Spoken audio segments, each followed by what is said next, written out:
But the point of this hearing is the President's fiscal 2026 budget request. And we don't have it. It was due in February, and today is June 10th. 4 months from now is the end of the fiscal year, and all we have is a very rough draft. The DoD has failed to submit a complete request.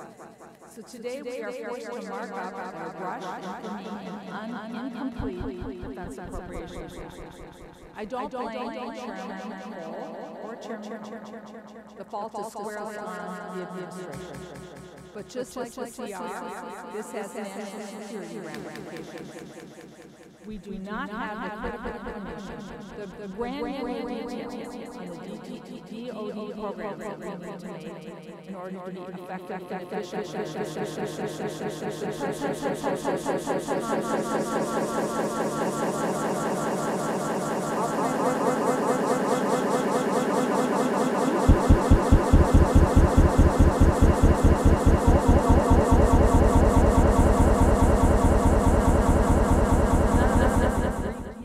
How you intend to spend $175 billion or deliver this program in 3 short years. We do not know if priorities like gold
Their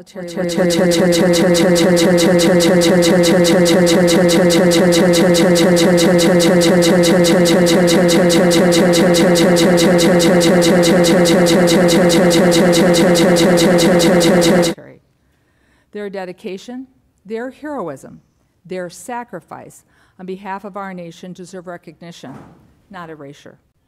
As a former history teacher, I know and acknowledge uncomfortable truths about our own history. It is the only way, when we recognize them, that we move forward together.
one platform to the next.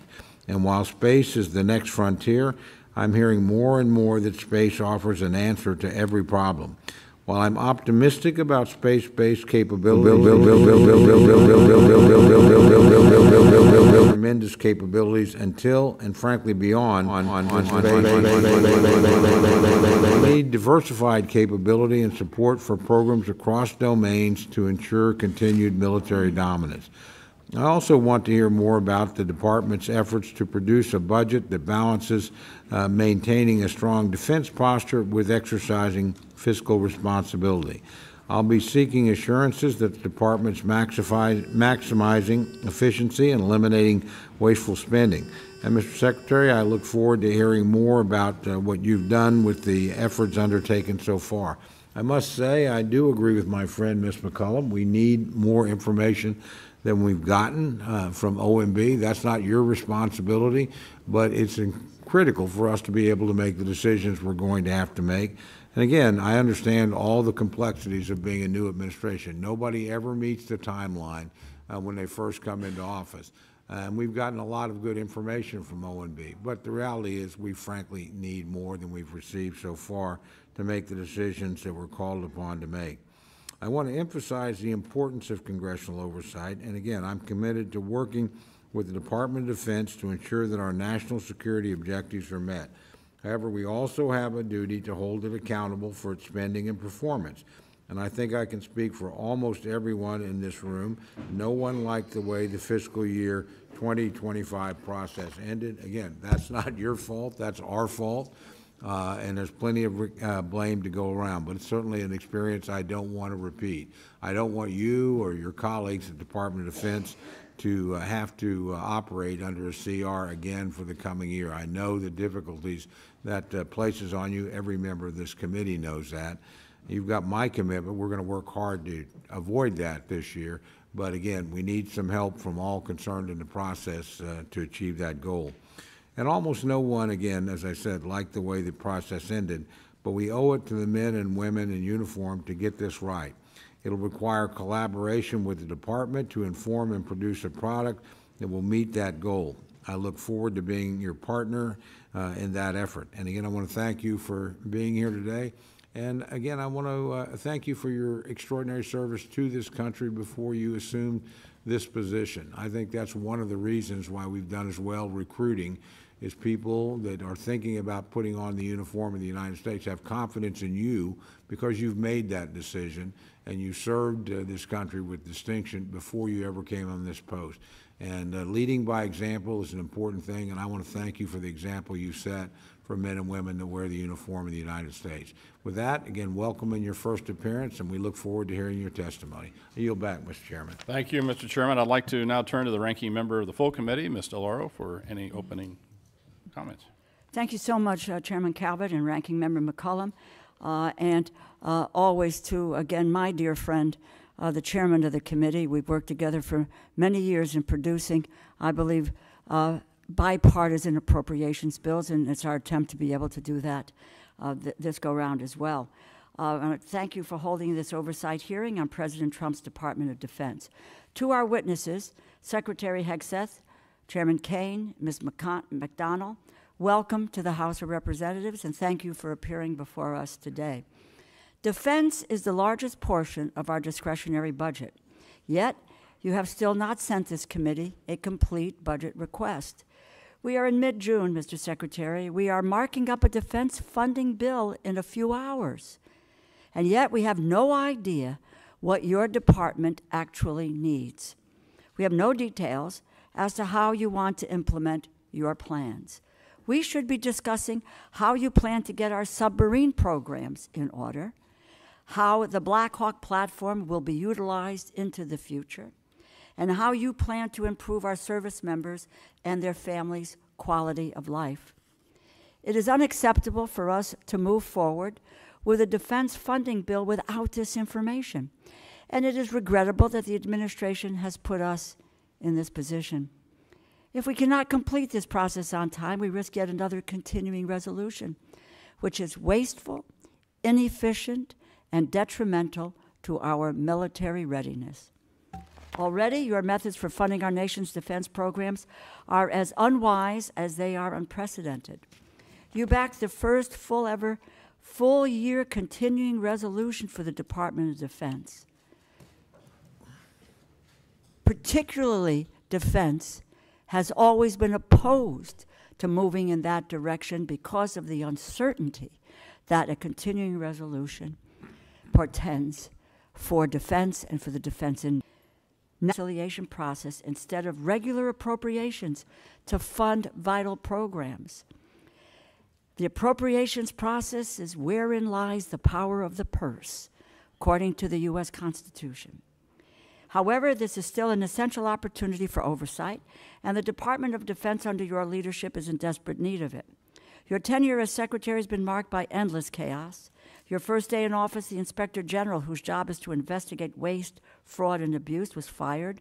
Weeks later, you dismissed the Chairman of the Joint Chiefs of Staff and 5 other admirals and generals.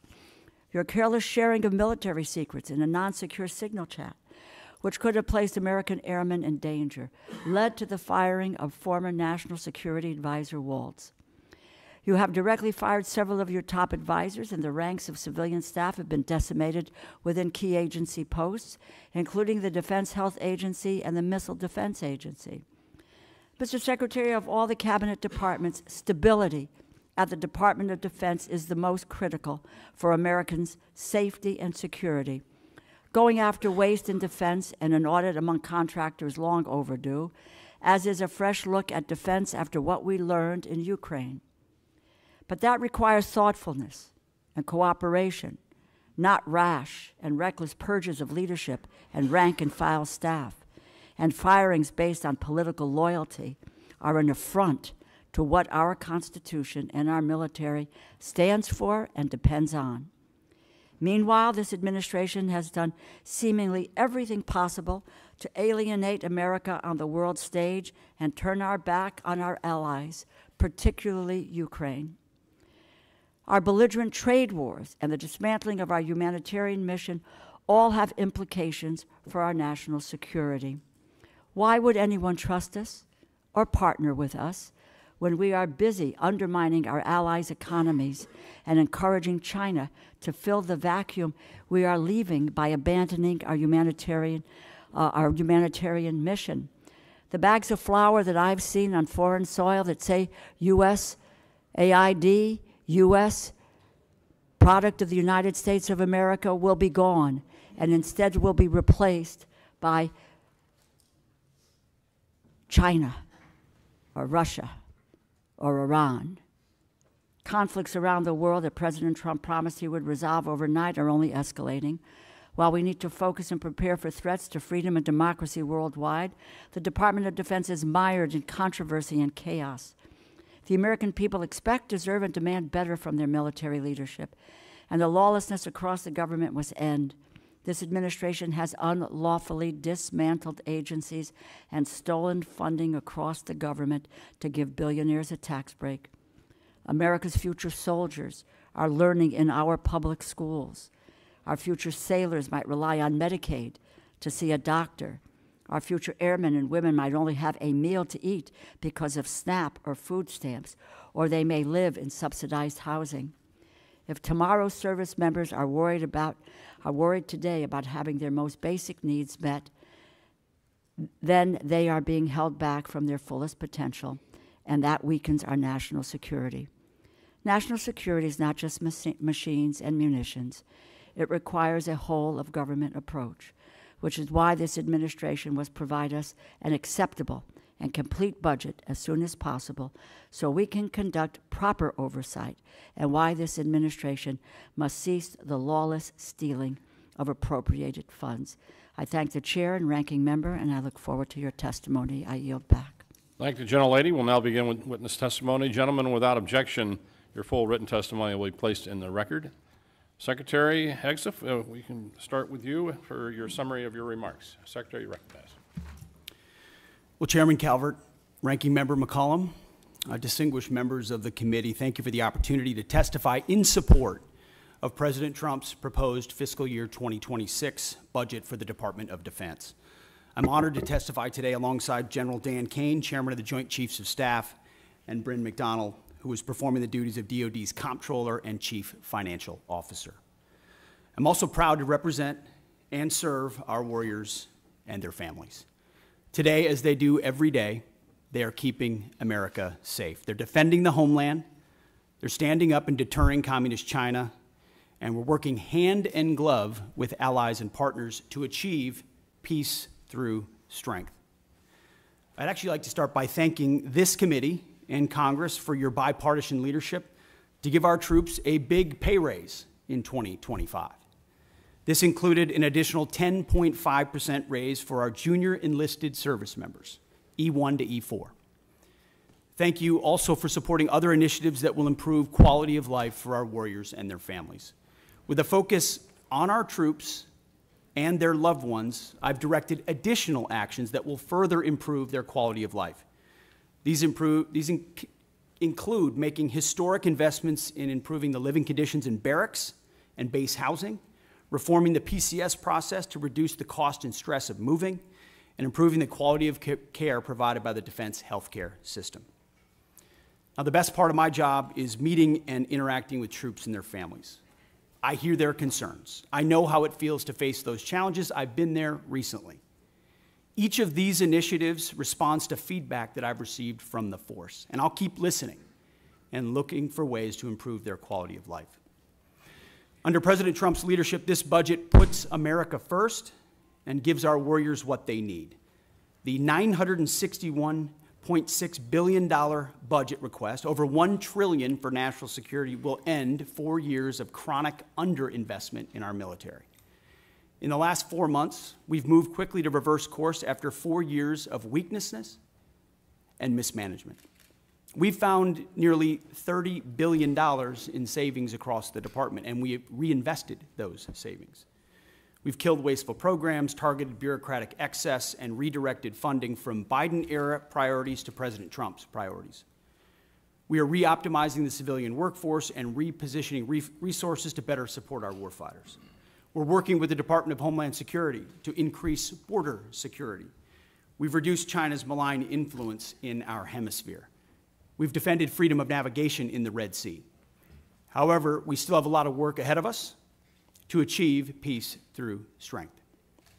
To carry out the President's mission, we have 3 core priorities, as was mentioned: restore the warrior ethos, rebuild our military, and reestablish deterrence. First, we're restoring the warrior ethos. President Trump has charged me with focusing on warfighting, lethality, meritocracy, standards, and readiness. That's exactly what we're doing. We're focused on what's important: warfighting and warriors. We're sweeping away distractions and bloated bureaucracy. We've set standards that are high, equal, and unwavering. DEI is dead. We replaced it with a colorblind, gender-neutral, merit-based approach. Our force is responding positively, incredibly, to these changes. And thanks to President Trump, recruiting and retention is higher than it's been in decades at historic numbers. This budget provides a historic level of funding for military readiness, putting our warfighters and their needs first. Second, we're rebuilding our military. 25 years ago, our military was unchallenged, yet we squandered that advantage as China carried out an unprecedented military buildup. President Trump is correcting those mistakes. We're reviving the defense industrial base, reforming our acquisitions process, rapidly fielding emerging technologies to put the best weapons in the hands of our warfighters. This includes investment of $25 billion in the Golden Dome for America, a down payment on President Trump's priority to defend our homeland. It also commits more than $62 billion to modernize and sustain our nuclear forces. The budget allocates $3.5 billion for the F-47, the world's first 6th-generation air superiority fighter. This budget will revitalize our shipbuilding industrial base with $6 billion in funding in FY26, $47 billion in shipbuilding total. The budget increases significantly funding for autonomous systems, long-range fires, drones, and hypersonics. We will put these capabilities in the hands of our warfighters. Third, we're reestablishing deterrence. When our opponent sees our well-equipped, tough-as-nails warriors, they will decide that today is not the day to test American resolve. Credible deterrence starts at home, and it starts with securing our borders. We will achieve 100% operational control of the southern border, with crossings already dropped 99.9%. It also starts in our neighborhood in the Western Hemisphere. As you know, as we've said, the Indo-Pacific is our priority theater, and China our pacing threat. That's why I've traveled twice to the Indo-Pacific region to meet with our allies and partners, and they have responded. As we shift in that direction, President Trump looks to those allies and partners to step up, to share in the burden of their own defense. He also sees them, as I do, as force multipliers alongside the United States, and we are making progress in that. As the President has rightly pointed out, it's only fair that our allies and partners do their part. We can't want their security more than they do. So the Department of Defense is executing a common sense agenda to achieve peace through strength. The threats we face are serious, and so must our investments be. So what this budget does, it matches capabilities to threats. We must overcome decades of neglect and decline. We must fortify our position as the world's most lethal fighting force, and we must act fast. This committee is our critical partner in everything we do, and your leadership and oversight is essential. So we look forward to accomplishing these goals, to achieving peace through strength, to supporting our warriors, protecting our citizens and taxpayers together with you. May God grant us the wisdom to see what is right and the courage to do it. Thank you. Thank you, Mr. Secretary. General Caine, you're now recognized for your remarks. Thank you, Chair Calvert, Ranking Member McCollum, other leaders, members of the committee. I'm honored here today to join Secretary Hegseth and Ms. Bryn McDonald to appear before you today to testify on the President's fiscal year 2026 budget. Today's hearing reflects our shared commitment to maximize efficiency, accountability, and lethality to our taxpayers' investments, ensuring that every expenditure increases the survivability of our joint force, providing our warfighters with the advanced capabilities and capacity and cutting-edge technologies required to dominate our adversaries. I have deep gratitude for everyone in this room and your commitment and cooperation to help us deliver the capability and capacity for our 2.8 million members of our joint force, the civilians that serve alongside us, and of course their families, all required to work together to deliver, as the Secretary said, peace through strength. It is my responsibility as chairman to understand the global set of conditions, advise the Secretary, and integrate our joint forces to confront and manage risks worldwide. This demands a comprehensive understanding of all domains: space, cyber, air, sea, undersea, all military services, each region, and at times our allies, partners, of course, as we consider carefully what they bring to the table, and to inform the decisions that you'll make to give us the finite taxpayer dollars required to ensure the greatest strategic impact with that investment. The President's budget enables the joint force to defend our great nation against adversaries seeking to do us harm. We are relentless in our pursuit of innovation and technology that allows us to deter our adversaries at every opportunity, while ensuring we're positioned to win on the battlefields of the future when called upon. This budget empowers the joint force to get after Secretary Hegseth's 3 pillars, as he mentioned: restoring warrior ethos, rebuilding our military, and reestablishing deterrence, and ensures, from my perspective, the joint force is properly armed, globally integrated, and ready. The President's budget invests in our warfighters. To win on the battlefields of future, as I said, our forces must be properly armed with the right capabilities: lethal, modern, reliable, survivable, and at scale. Victory requires people and platforms that will overmatch the enemy day after day. Systems that will be required to operate under the harshest of conditions, and technologies that will give our warfighters the decisive edge that they deserve. This budget gives us the necessary tools to reinvigorate our national and defense industrial base. Our nation is full of incredible talent, and we need to get every bit of it moving in the same direction. This budget also helps the Joint Force get globally integrated. I think we're relationship entrepreneurs within the Joint Force, which requires us to work together with the military, our allies and partners, industry, and of course the interagency to be connected before crisis begins. Finally, the President's budget reflects our mandate to stay ready, always on the account, anticipating the next fight, not fighting the last fight, and delivering for our force and their families. Our force and our families are the last and most important part of this budget. This budget makes meaningful investments in our service members and their families, improving quality of life, housing, medical care, and the moving process. Along with our most precious asset, our people must be properly armed, integrated, and ready. I also want to highlight the service member over my right shoulder quickly, the senior enlisted advisor to the chairman who will retire after 37 years, Sergeant Major Troy Black. He didn't know I was going to say this today. So in conclusion, it's an honor every day to serve alongside some of the most extraordinary warriors, civilian teammates, and families that our nation has ever known. I assure this committee that the Joint Force remains committed and capable and ready to defend our nation. With your continued support and prudent investment, we'll maintain that competitive edge at scale. I want to also remember today our deployed and their families who are out there on the front edge of our nation, making sure that we're safe here in this committee room today. And I would be remiss, as I always try to remember our fallen and their families who've made the ultimate sacrifice. I thank the Congress for your support and collaboration. I thank this committee for your efforts and leadership, and I look forward to your questions. Thank you. I want to make sure that each member has a chance to ask questions, so everybody will have 5 minutes for the remarks and answers.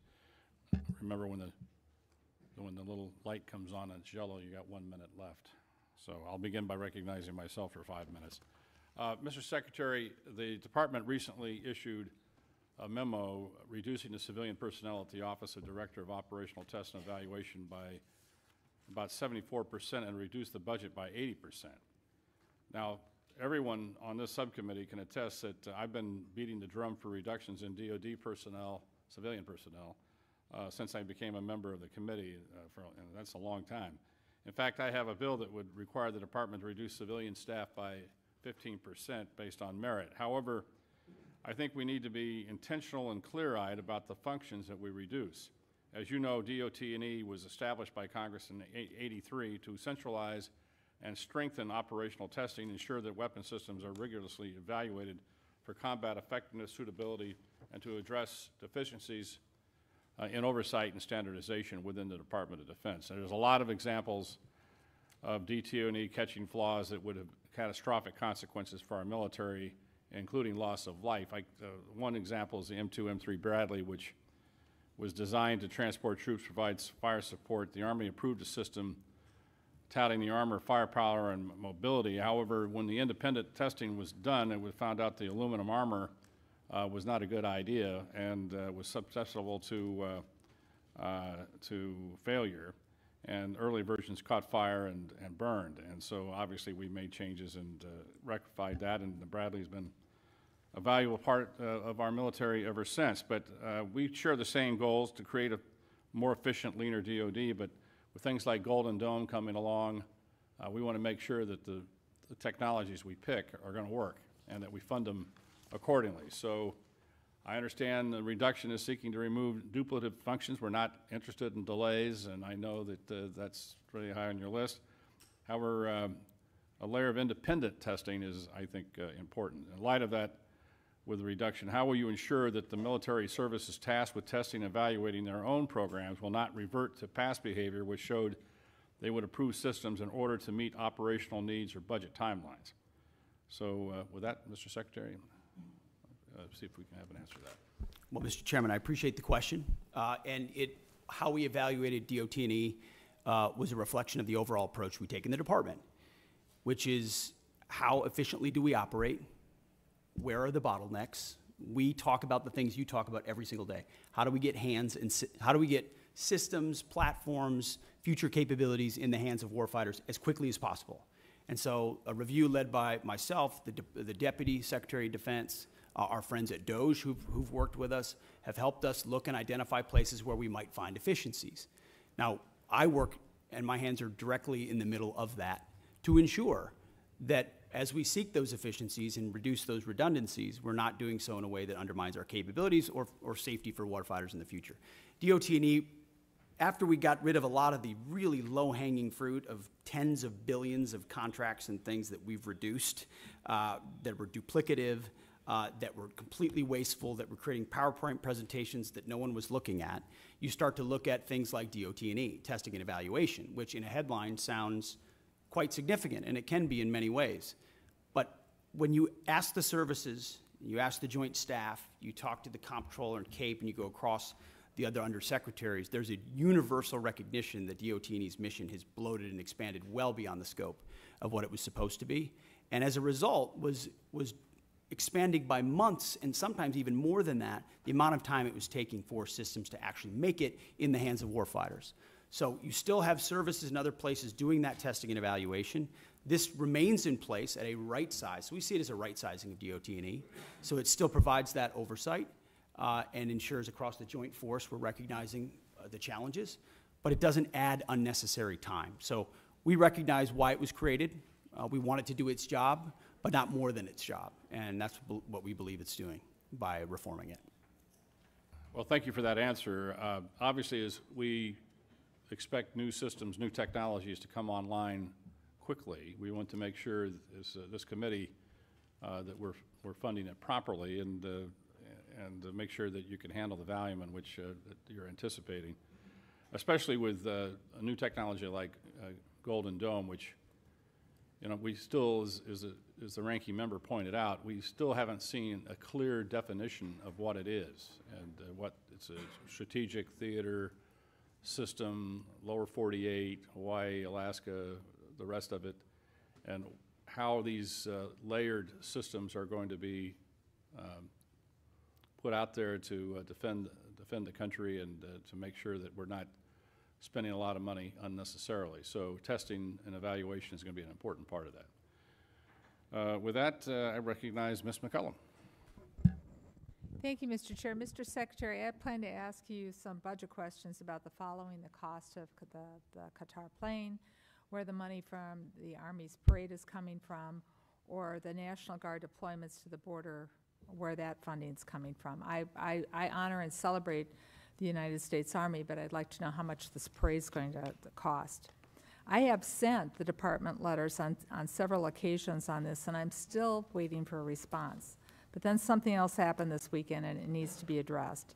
And that is the President's premature and escalatory decision to deploy not only the National Guard troops to Los Angeles, but active duty Marines as well. Mr. Secretary, we're both from Minnesota. I was in the Twin Cities during the riots that followed the murder of George Floyd. Tens of thousands of protesters took to the streets for days. Governor Walz made the decision to call up the Minnesota National Guard.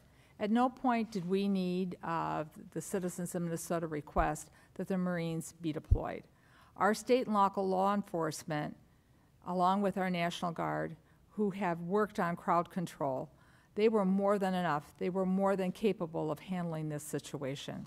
History has proven that law enforcement and the National Guard are more than capable of handling situations more volatile than what happened this weekend. We all see the continuous loops on TV, but this looks nothing like the George Floyd protests or the Rodney King riots in Los Angeles in 1992. Mr. Secretary, this is a deeply unfair position to put our Marines in. Their service should be honored. It should not be exploited.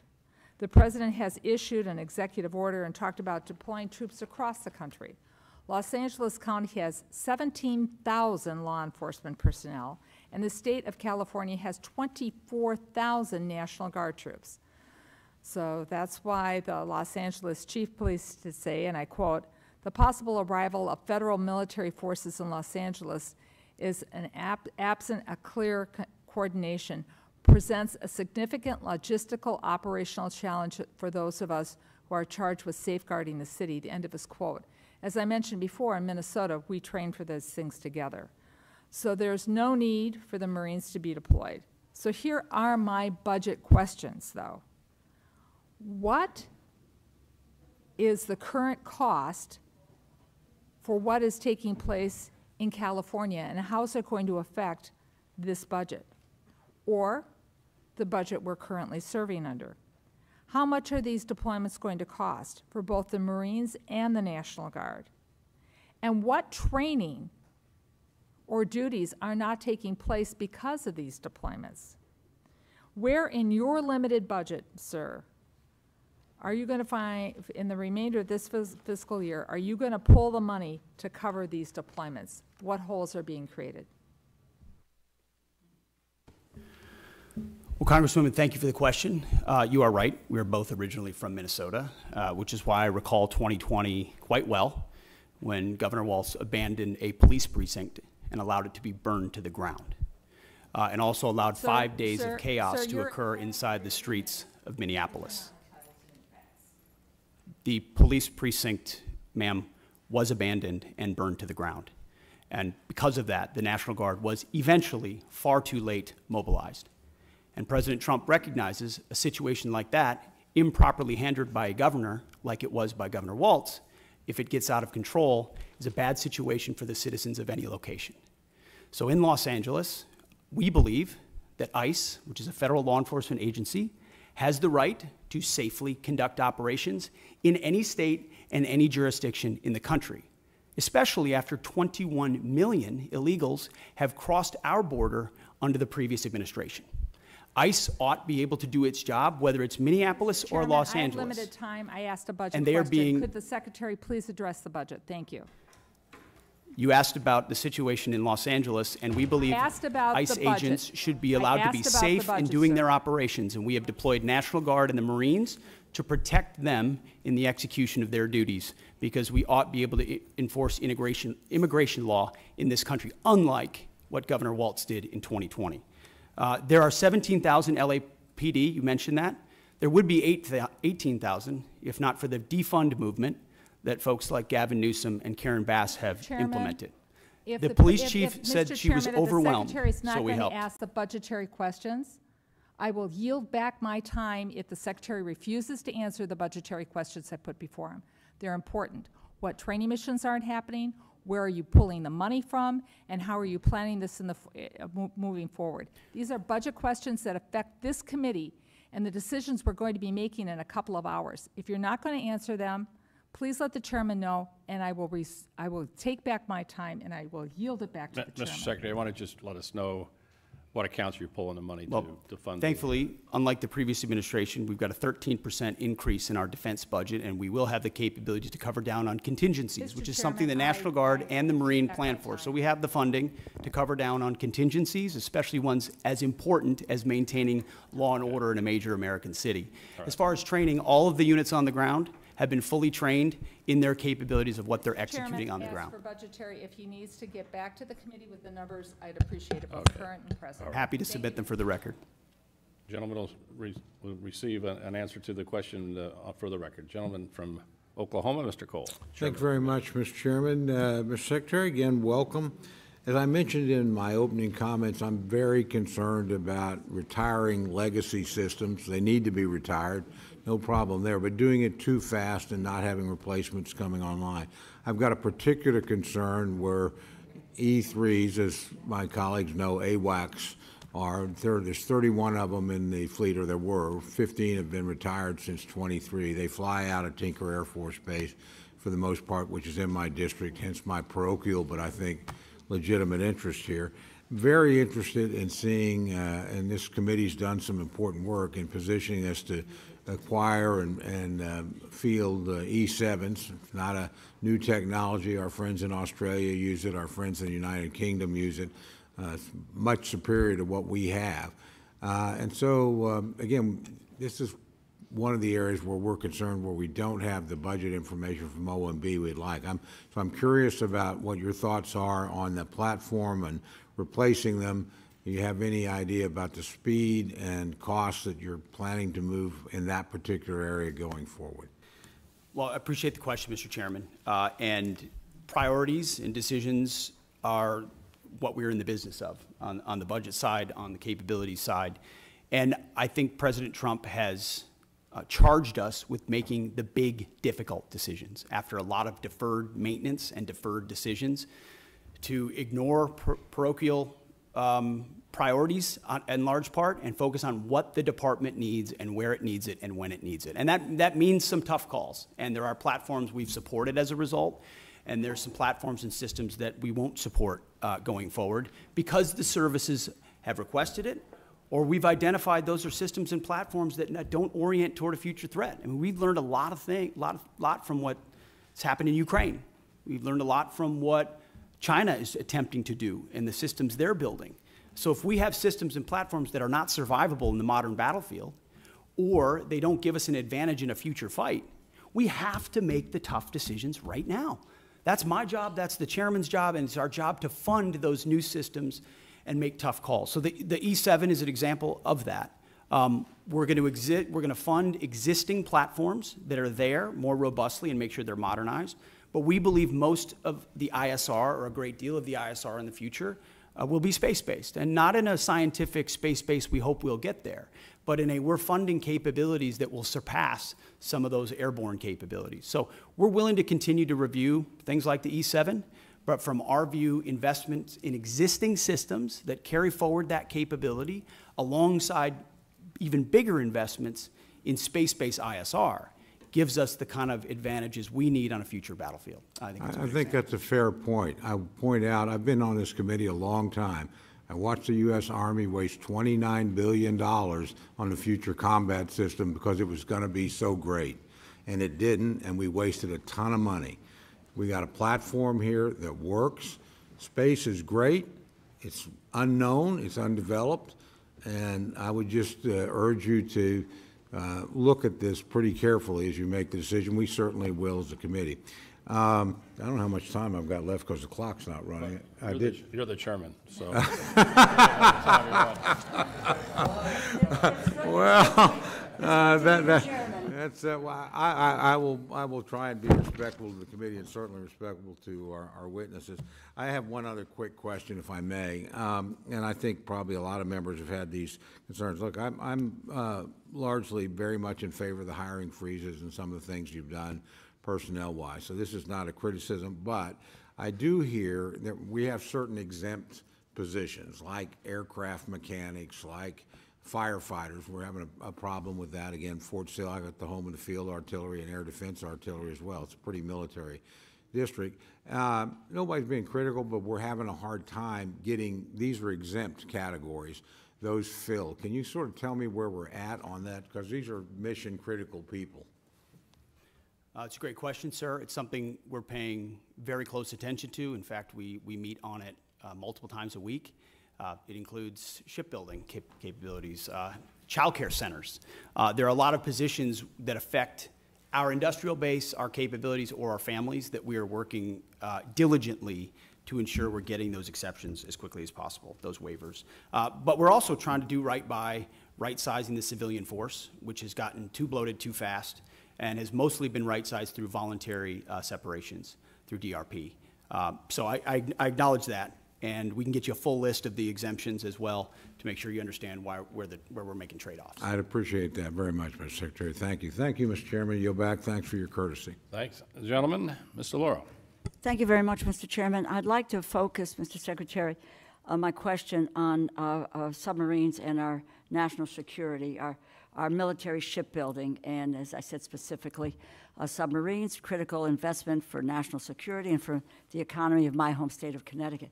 This is a yes or no question, Mr. Secretary. Do you agree that continued investment in the Department of Defense in submarine production is in fact critical to the United States national security and military readiness? Very critical. Okay, so yes, thank you, and we agree. They'll continue to be a critical asset to deter adversaries, sustain the advantage we have in undersea domain, and the Defense Department should continue to support these programs. What is the status of the Department's investments in submarine programs? 14% increase in FY26 on the Columbia, and a substantial increase in the Virginia as well. So we're ensuring a submarine industrial base that has been left behind that has been neglected is fully invested we to make have sure funded we're the speeding submarine up on base funding here. the submarines. More than half, and you can go back to last December, but I want to move on. Do you know where our submarine production currently stands, and whether current production is sufficient to bridge the gap between current fleet size and projected need? There is a gap, but we believe we are closing it, ma'am. Yes. And if you can get to us the information about how, in fact, that you can close that gap, because we do not have any information or data that can substantiate what you're saying. Your department's initial budget proposal includes incremental funding for the Columbia-class submarine. Is that going to raise alarm bells across the defense industrial base by signaling a lack of commitment to the program? No, we could not, ma'am, we could not be more committed to Columbia. The centrality in the triad, ensuring it delivers on time, it's central to the deterrent and the base of the United States. So do you know how much of a financial hole this will create for the defense industrial base? Will there be a financial hole for the defense industrial base in 2026?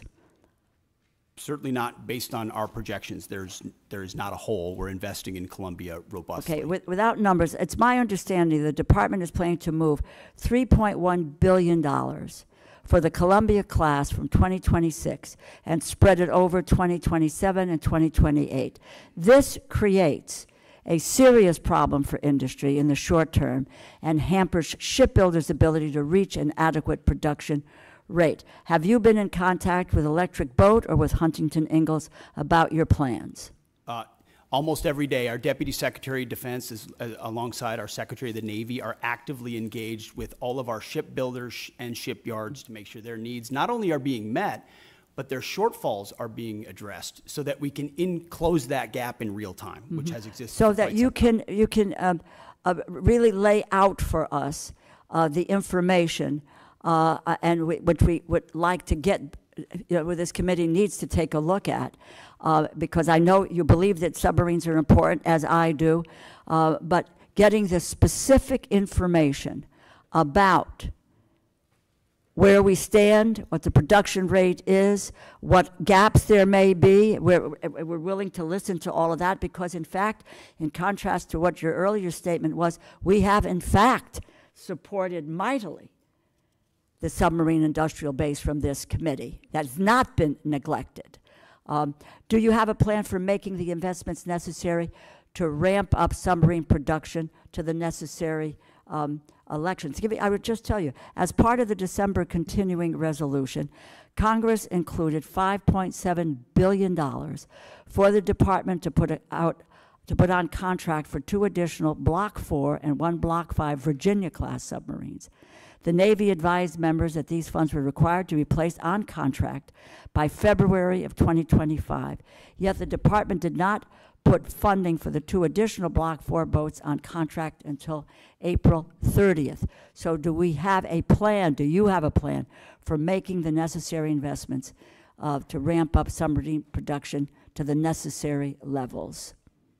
And what is that plan? Ma'am, first of all, I want to thank this committee for the flexibility alongside FY25 and the continued resolution. Well, I would hope you would thank this committee for the funding that it had made.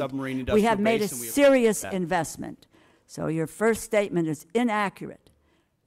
We have focused squarely on submarines, and we now want to know where that is going and what your plan is for the continued advancements to meet production levels and make sure that that is an area that's covered for our national security. Ma'am, I fully acknowledge the investment this committee has made in shipbuilding, and the challenge is our department under the previous administration squandered a lot of that by Please, not investing I want your plan.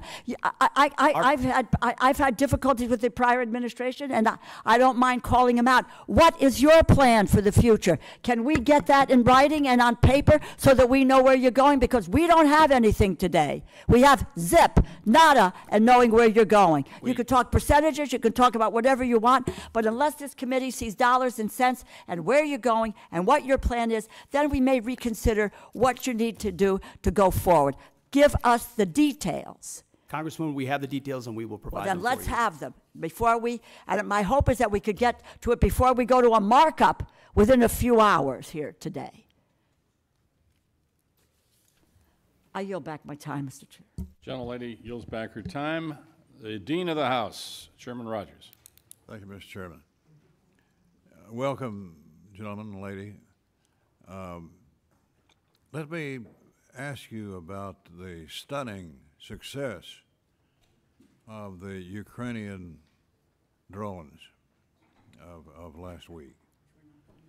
Are we seeing the ushering in of a new era of warfare, the use of drones from afar?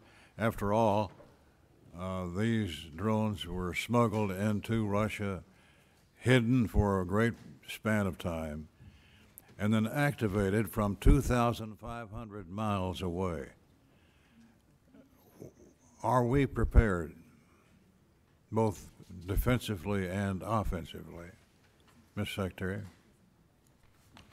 I'll answer that and then maybe hand it to the chairman. I would say, sir, it was a daring and very effective operation that we were not aware of in advance and reflects significant advancements in drone warfare, which we are tracking in real time inside Ukraine and taking that feedback to help us better understand how we can better produce more lethal, attritable drones, but also advance our counter-UAS systems so that we're not vulnerable to a threat and an attack like that. The chairman and I got together right after seeing that and saying, what more can we do to ensure we're prepared and our country's defensible against something like that? But I'll hand to the chairman. Mr. Secretary, Congressman, thank you for the question. I think it goes to your more strategic question about is the way and nature that we're fighting our wars changing, sir? The answer is likely yes. Mass numbers of rounds moving back and forth with precision and autonomy are all things that are advancing in the technology trend exponentially. One of the things that I've talked with some of the leaders of this community and committee about are buying capabilities along the technology curve or ahead of it. And so I do think it was a bold move, and it represents a new and different way of fighting wars as we've seen over the past few years in that particular fight, sir. What do we need to do to protect ourselves from a similar type raid by an adversary? Well, sir, intelligence is critical. Human intelligence, signals intelligence, every aspect of how we get ahead, get to the left of a problem like that. And certainly our department in conjunction, interagency, are focused on that. But then it's rapidly fielding the commercially available technologies in some cases, but others proprietary, whether they're EW, whether they're microwave, whether they're kinetic, to defeat drones either individually or in swarms in multiple locations against, protecting our people, protecting our installations, protecting our critical infrastructure, protecting our bombers. And some of that speaks to Golden Dome and what we'll do there, but you also have the particulars of the immediate. Our forward deployed troops, are they properly covered by counter-UAS systems? Do we have the best systems forward deployed? And that's something we're looking at every single day. We live in a dynamic operating environment, and the chairman knows this, the deputy, our policy shop, we are focused on ensuring that this is front and center, considering how central this threat will be going forward. Well, these are low-cost, high-tech weapons, if you will, and has been dominated by China. 90% of drones are produced by China, I'm told. What does that tell us about what we need to do here at home? Well, sir, it's not just, first of all, making sure we're less reliant on Chinese technology in any part of the supply chain, which is something we can speak to because that's been an aggressive part of our effort at DOD. But also recognizing it's not just China. Of course, Iran invests substantially in drone capabilities. And then learning a lot from partners on our side, like the Ukrainians who have developed systems and fielding that quickly. So commercially available, attritable, that we can produce at home is important to us. Congratulations to all three of you, and we wish you well. I yield back. Thank you, sir. Thank the gentleman for the question. Real quickly, is it the press story is accurate that 40% of the long-range bombers from Russia were destroyed in that attack? Is that an accurate number? So I'm not exactly sure what the percentage is, but I also know that I may not say that in open session. So I'll take that and get back to you through appropriate channels. Thanks, gentlemen. Ms. Capter. Thank you, Mr. Chairman. We welcome our guests. I come from a family of combat veterans going back a long time. And my comment is the use of certain words and what they imply. When I hear warrior ethos, and I hear it a lot from you, Mr. Secretary, I'm concerned. All the soldiers in our family, all of whom fought and received medals for their combat service, call themselves soldiers. Marines are trained to kill. In terms of domestic policing, our police and our National Guard at the state level, carefully used, but also our state police are used in civil enforcement, and they are good. I don't need any reply. I just am concerned about what those words you often utter actually do in people's minds and change the language we have used since the founding of this republic. So that is a concern of mine. I wanted to go to the General and Chairman, if I could.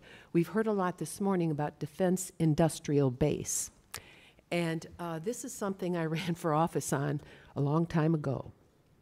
We have not made significant progress as a country in this regard. And the places that made things, whether they were machine tools, whether it was composite materials, were left behind. It's one of the reasons for the division in our society. So I am very interested in knowing what specifically and in which accounts, and I hope you can get this back to us within a week and a half, you are going to focus on in order to inject additional resources in the defense industrial base of this country. What will that look like? We are just successful now in helping steel to revive and some of our composite metals. 40 years ago, I wrote a title to the defense bill dealing with strategic metals. Nobody at Department of Defense cared, okay?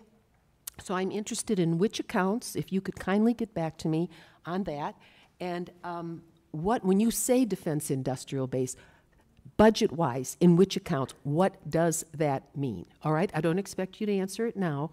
Can you tell me when you might get that information back to us? Well, ma'am, you just said a week and a half, so I know the awesome humans behind me are scribbling madly to come back to that. Can I just make a quick comment? You know, I happen to be a lucky guy that served in the private sector for a while, and I ran a machine shop in Texas along with a metal finishing business. So when we talk about defense industrial base, I broaden that out to really the national industrial base. There are certain components that are made in the defense side, but as you articulate, ma'am, many others are made in the small machine shops out around this entire nation. When I talk about mobilizing our nation, I think of that national, not just defense industrial base. What do we have to do to create greater capacity all the way down the chain to include jobs at the local level for those people that build quality parts and deliver on time with shorter lead time and lower cost? And so I have great empathy for what you're talking about, and we'll get back to you just as soon as we can. Yes, and General and Secretary, going back to the drone attack in Ukraine, a country that was invaded by the Russian dictatorship, starting in 2014. They've been at war for a decade, more than a decade. What they've done with drones is astounding. It's going to change warfare. One of my questions is, what are you doing to establish relations with Ukraine and not turn your back on them as an administration and help them win, help liberty win? This has implications way beyond the boundaries of Ukraine. Russia's got 11 time zones. I mean, this is the most important test of liberty for our NATO alliance in my lifetime, and we better help win. And that involves moving forward faster on drone technology. I'm very worried about our air bases where we have secure assets. Mr. Secretary, can we defend them today? if they were to have a similar attack? We're certainly very focused on that, ma'am. And we're learning every day from Ukraine. I think we would need to clarify what win means. This president is committed to peace. He's committed to stopping the killing. And he was not in office when it started in 2014. There were no additional incursions in his first term. And then under the previous administration, Vladimir Putin sought to take Ukraine. We're committed. This administration's committed to peace, to stopping the killing, and we think that serves Did you just American leave interests. Ukraine, Mr. Secretary? Did you just leave Ukraine?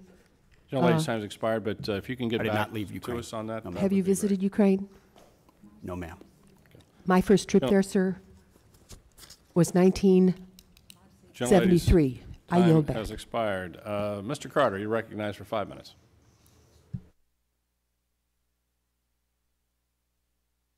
For your service to our country. We're very proud of you. I'm fully supportive of the Army's outgoing modernization efforts and the recent Army Transformation Initiative that combined the Army's Future Command with TRADOC to become the Transformational and Training Command.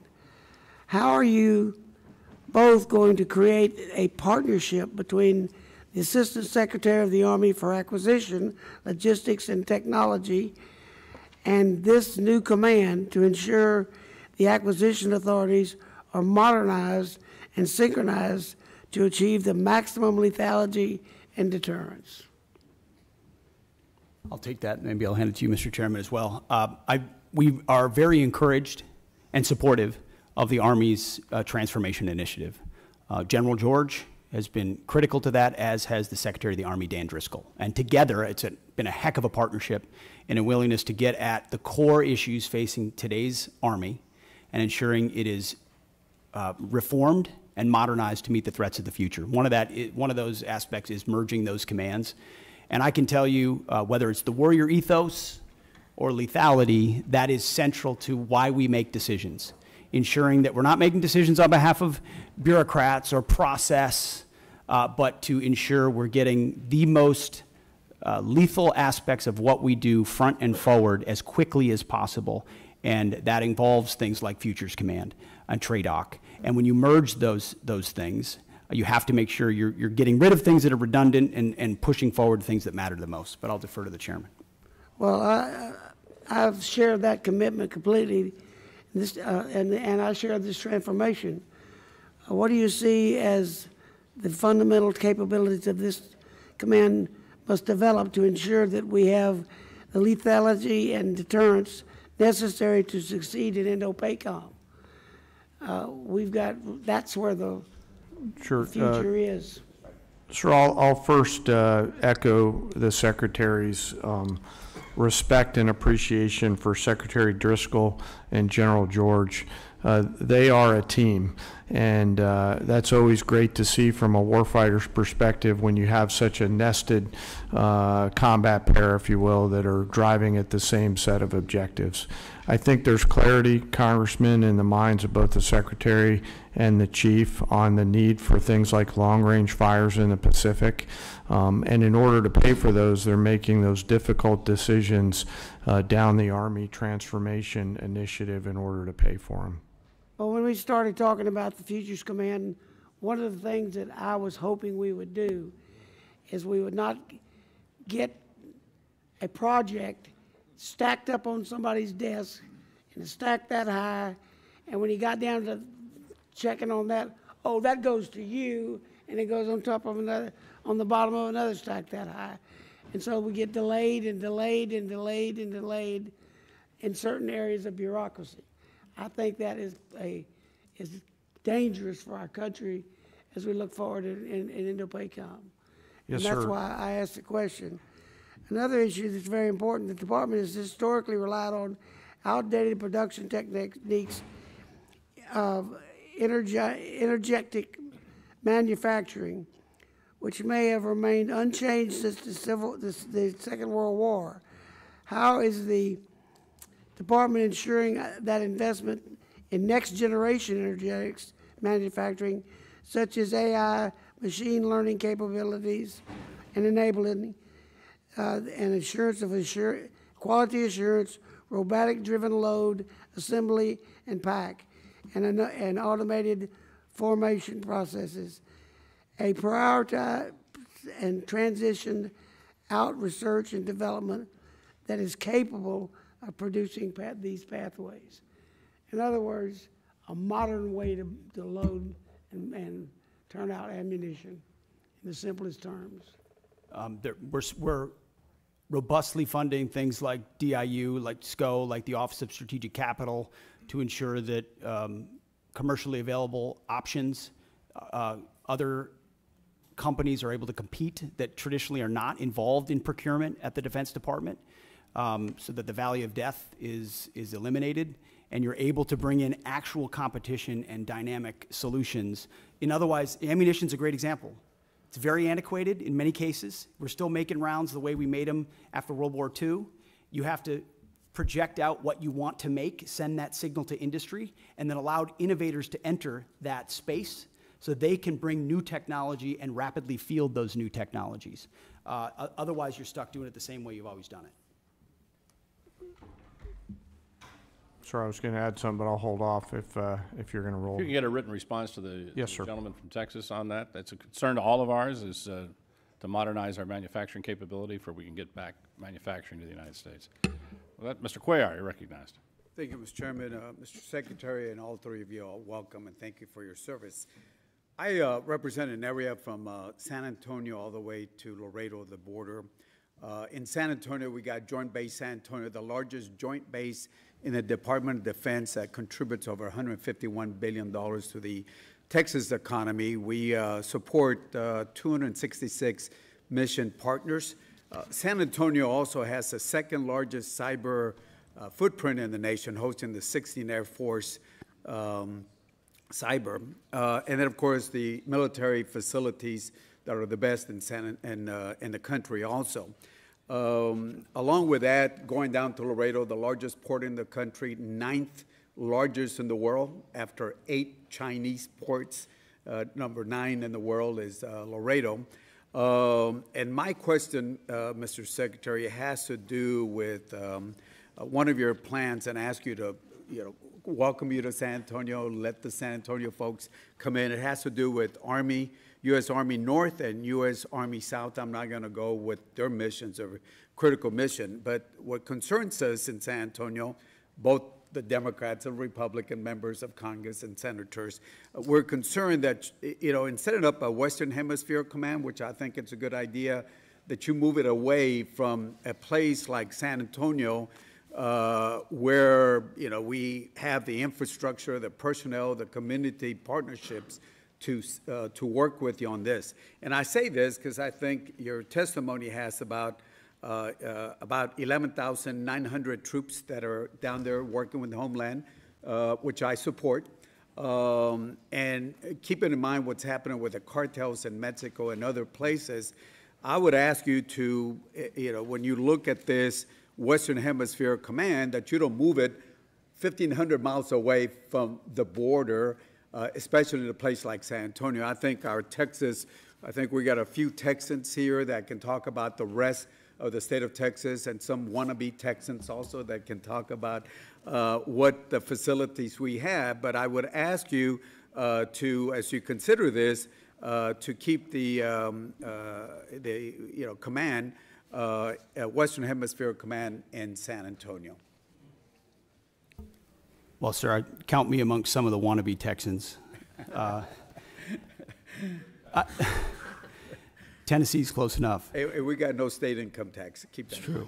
I appreciate that concern. It is something that has come up multiple times in conversations with Secretary Driscoll and General George in reviewing their Army modernization plan and consolidation, with the recognition that some of those changes, when we go through a posture review and as we're looking at commands, are going to include some tough choices.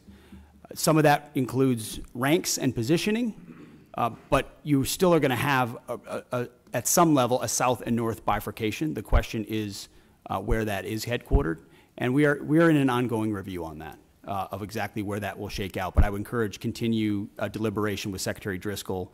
They have been thoughtful about it and will continue to be.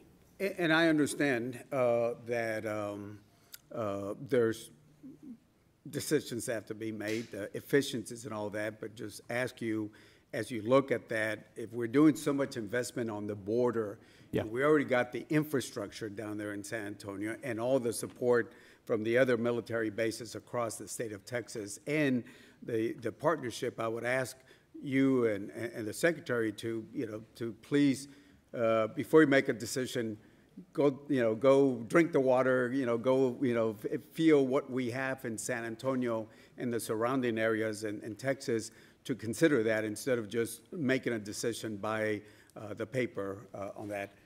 And certainly ask you to consider also the second largest footprint that we have at cyber there in San Antonio, and working with the top cyber university, UTSA there.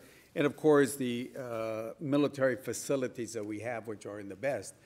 And certainly during the Afghanistan and Iraq war, that area was looked. So I just ask that before any decisions were made, consider making a trip to San Antonio and have your folks understand that. I know some of y'all have been in Texas before, and would ask you to look at that. So with that, Mr. Secretary, and all of y'all, thank you for your service. Well, noted, sir, and thank you for your contributions to securing the border, which has been a huge priority for President Trump. We're going to get 100% operational control, and it's because of support from folks like you. Thank you. Thank you for your service. Thank you. Thank you, gentlemen. Chairman Womack. Thank you, Mr. Chairman, and my thanks to the to our witnesses here today. Secretary Hegseth, General Caine, thank you from the bottom of my heart and on behalf of this committee for your service to our nation. Obviously, we face a number of challenges and pacing threats across the globe in all domains, and we have to ensure that the joint force is ready to fight and win our nation's wars. So let me begin with General Caine.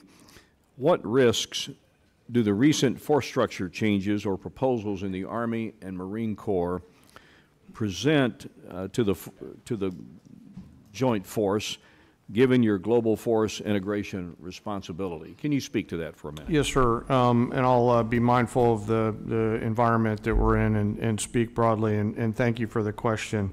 We are having to make some difficult choices to pivot some of the combat capability that we have now to the combat capability that we need in the future. Both services, alongside the Department of the Navy and the Department of the Army, are making those changes in order to provide us with the combat capability and capacity that we need at scale to create the dilemmas that we have to deliver for the joint force and our adversaries. So at this point, we're doing the right pivots, Congressman, to make sure that we have the right depth that we need. Secretary Hegseth, both of you understand the unique value proposition that the National Guard provides the joint force, having served. And gosh, for a long time, it was just me and Hal Rogers up here as the Guard guys.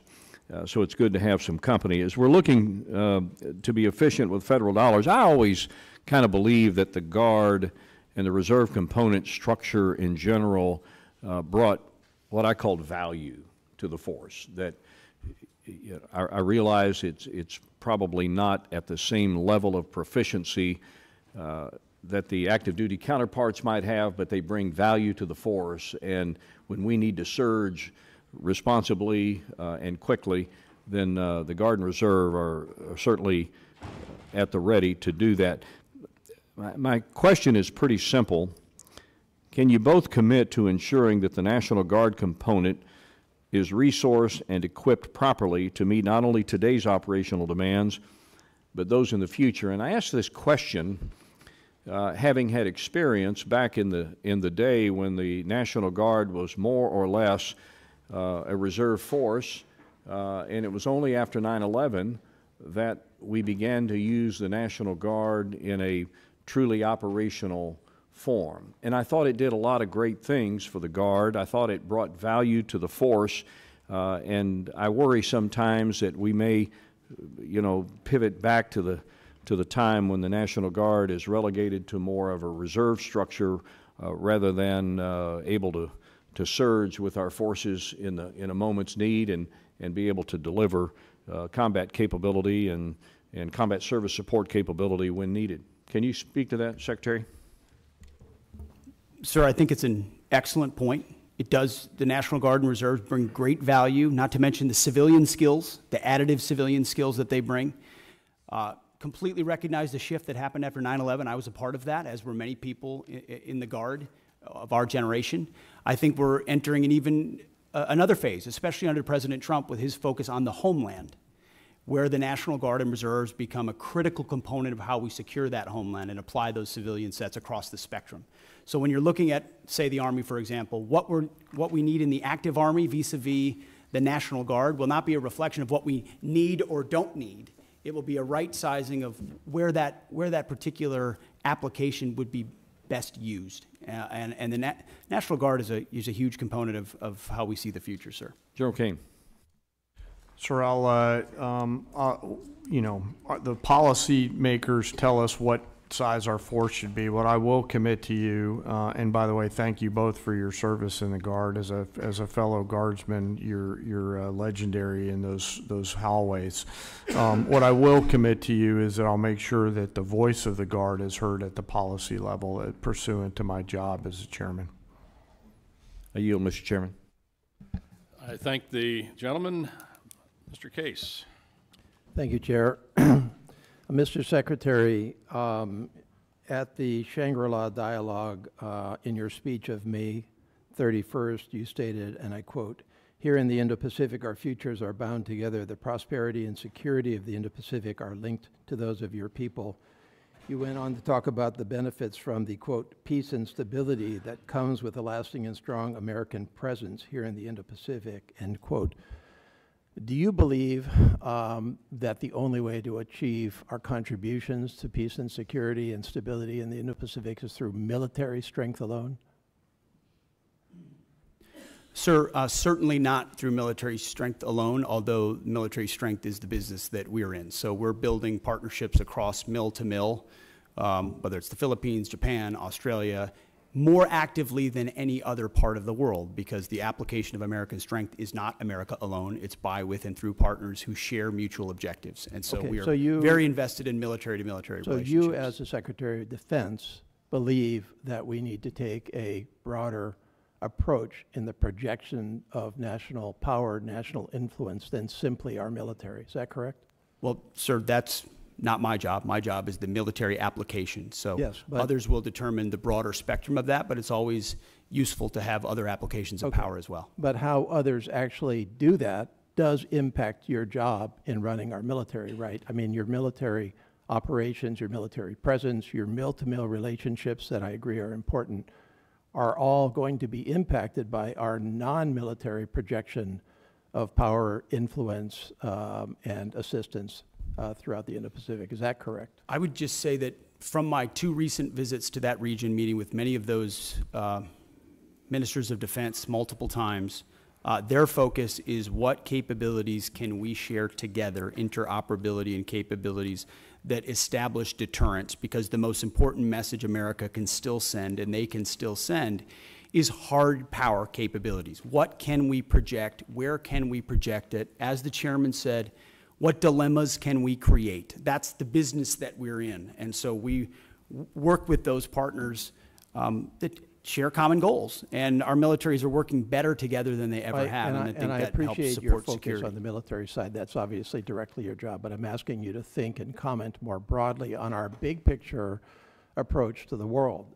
This administration, for example, has proposed to reduce the State Department by $8.3 billion, the Economic Support Fund, the Development Assistance and Democracy Fund, and the Assistance for Eurasia. This administration has illegally sought to destroy the U.S. Agency for International Development, and in its budget request, reduce it significantly down to close to zero. This administration has proposed to reduce the international narcotics control and law enforcement effort by $1.2 billion. This administration has proposed to eliminate the Millennium Challenge Corporation, or not eliminate it, but reduce it by $1 billion, a significant reduction. One of our principal agencies that assists us with meeting the needs of the Indo-Pacific in the infrastructure area, and what I think you would agree are key strategic countries such as Indonesia, such as Kiribati, such as the Philippines, such as the Solomon Islands. This administration has proposed to reduce international organization contributions by 83%. This administration is not following through on commitments that we made to the freely associated states, all of which are strategically critical to this country, to expand veteran services in those three countries, Palau, the Federated States of Micronesia, and the Marshall Islands. This administration appears to be slow walking the resurgence and expansion of the Peace Corps throughout the Indo-Pacific. Do you think that that will affect your job in the military space with your relationships with those countries? No, sir. I would add to that list the elimination of most USAID programs, which I don't hear anything about because a lot of them were wasteful and duplicitous, and I'm glad we got rid of them. Well, I've had those conversations as far as with those you mentioned countries. international organizations, the 83% reduction. Again, I hear nothing about that because have most you of those talked to those international countries? organizations are not serving U.S. interests, Mr. and so we shouldn't Secretary, be have you funding them talked to if they're those not countries serving about U.S. the interests. impact? So I don't hear from our allies problems about that. Well, I don't think you're talking to the those right were not people. part of their calculus Yeah, of American if you power. talk to any one of those countries, they'll tell you that they're deeply concerned with the reduction of non-defense dollars, and it will, in fact, influence our presence and our contribution to your stated goal of peace and stability and I think they security respect in that the we're Indo-Pacific. reducing waste on programs that aren't actually affecting change on the ground. Mr. Diaz-Ballard. Thank you, and to three of you, thank you. Thanks for being here, and thanks for your service. Mr. Secretary, I have two questions. First one is, and you mentioned recruitment at the beginning. During the last 4 years, we got used to just hearing how the recruitment was not doing well, and it was just the new reality. And then all of a sudden, that reality has changed. If you can comment on why that reality is, I think a lot of us know, but if you could talk to us a little bit about this new reality, which you don't hear much about in the press, about how that has changed dramatically. Question number one. Question number two is, a number of years ago, Southcom was moved from Panama to South Florida. There's a lot of reasons for that move. It was to get it because it was in close proximity with others like Jayada South, Special Operations Command South and Homestead, Joint Task Force Guantanamo, the Joint Task Force Bravo in Honduras, the U.S. Coast Guard 7th District, which is the busiest district in the entire country, but also because in South Florida you have this multicultural, multilingual community, and as you know, Southcom deals with multiple countries, 40 different languages, and so it was not just a cost savings potentially, but it was also made a lot of sense. I believe that continues to be the case. Nothing has changed. If anything, what's changed is that the Western Hemisphere has gotten a lot more dangerous. And obviously we have Iranian influence, Russian influence, Chinese influence. I'm very grateful, Mr. Secretary, and I don't know how much you had to do with that, of the President's change in attitude on no longer appeasing enemies of the United States in the Southern Hemisphere, whether it's Venezuela or Cuba. But again, there goes the importance of having Southcom where it is, and I just would like your thoughts, if you've had an opportunity to look at that, because it was moved from Panama. It just wasn't in South Florida for the heck of it. It was a decision made. It was the right decision. It's proven to be the right decision. So, two questions. If you can answer them, I'd love to hear it. Well, sir, thank you for the question about recruiting. What changed is a commander-in-chief that America's young people believe in. President Trump was elected in November, inaugurated in January, and at first I called it the Trump bump. But then it became clear that's not enough. This is a tsunami of support amongst young Americans who want to serve under a president who they know has their back, who will fund them properly, who will not use them unnecessarily, and will make sure they are part of deterrence for the country with a focus, first and foremost, on the homeland, then deterring strengths and making sure our allies step up and carry more of the burden. So you've got a historic surge in the Army, the Marine Corps, Navy, Air Force, you name it. Americans are responding because the president says a new spirit. And he's right, and you can feel it in the ranks. You go out to formations, you talk to men and women on the border, they believe in what they're doing in securing that southern border. You talk to them across the world, they're enthused about this new administration and its leadership. So it's President Trump, sir. And then as far as Southcom, it is President Trump's focus on our hemisphere has in many ways reinvigorated the mission of Southcom and the recognition of securing American interests, but also pushing back Chinese malign influence. Panama is a great example of that, but across Central and South America. So Southcom is right where it is. We're grateful for the great work that they do. I've had an opportunity to spend a lot of time with them and their commander, and we work by, with, and through a lot of allies. Mr. Secretary, I'm a little confused. Are you telling me that the folks that are now voting with their commitment to the country are not upset that they're not able to use different pronouns? That's not is that not a priority for the folks that are now signing up for our military? Well, sir, if they wanted to get a woke indoctrination, they could just go to college. Instead, they're joining the military, where we're focused on the basics. We know men are men, women are women, standards will be high, and we're getting rid of the distractions, the ideologies, the politicization that was in our ranks, so that soldiers, men and women, can do their jobs on behalf of the nation.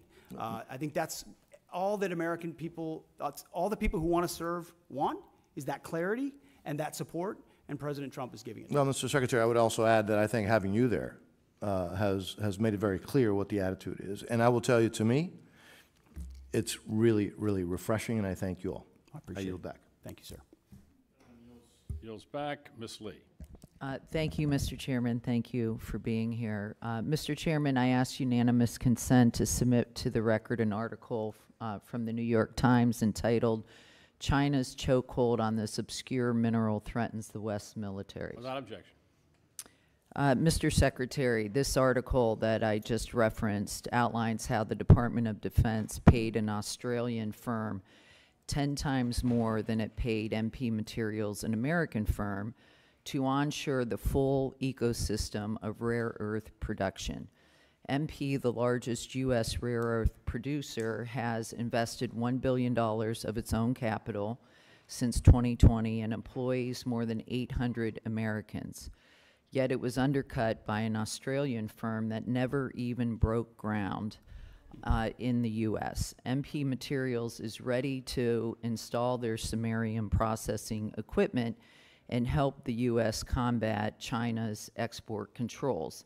And I want to note that China produces the entire world's supply of this obscure rare earth metal that is used almost entirely in military applications because of its its use in heat resistance magnets. So my question is, in accordance with the administration's America First agenda, do you agree that subsidies should first support U.S. companies already investing, hiring, and paying taxes in the United States? And can I have your support in ensuring that the department critical mineral policies will align with this goal? Ma'am, it's an excellent question.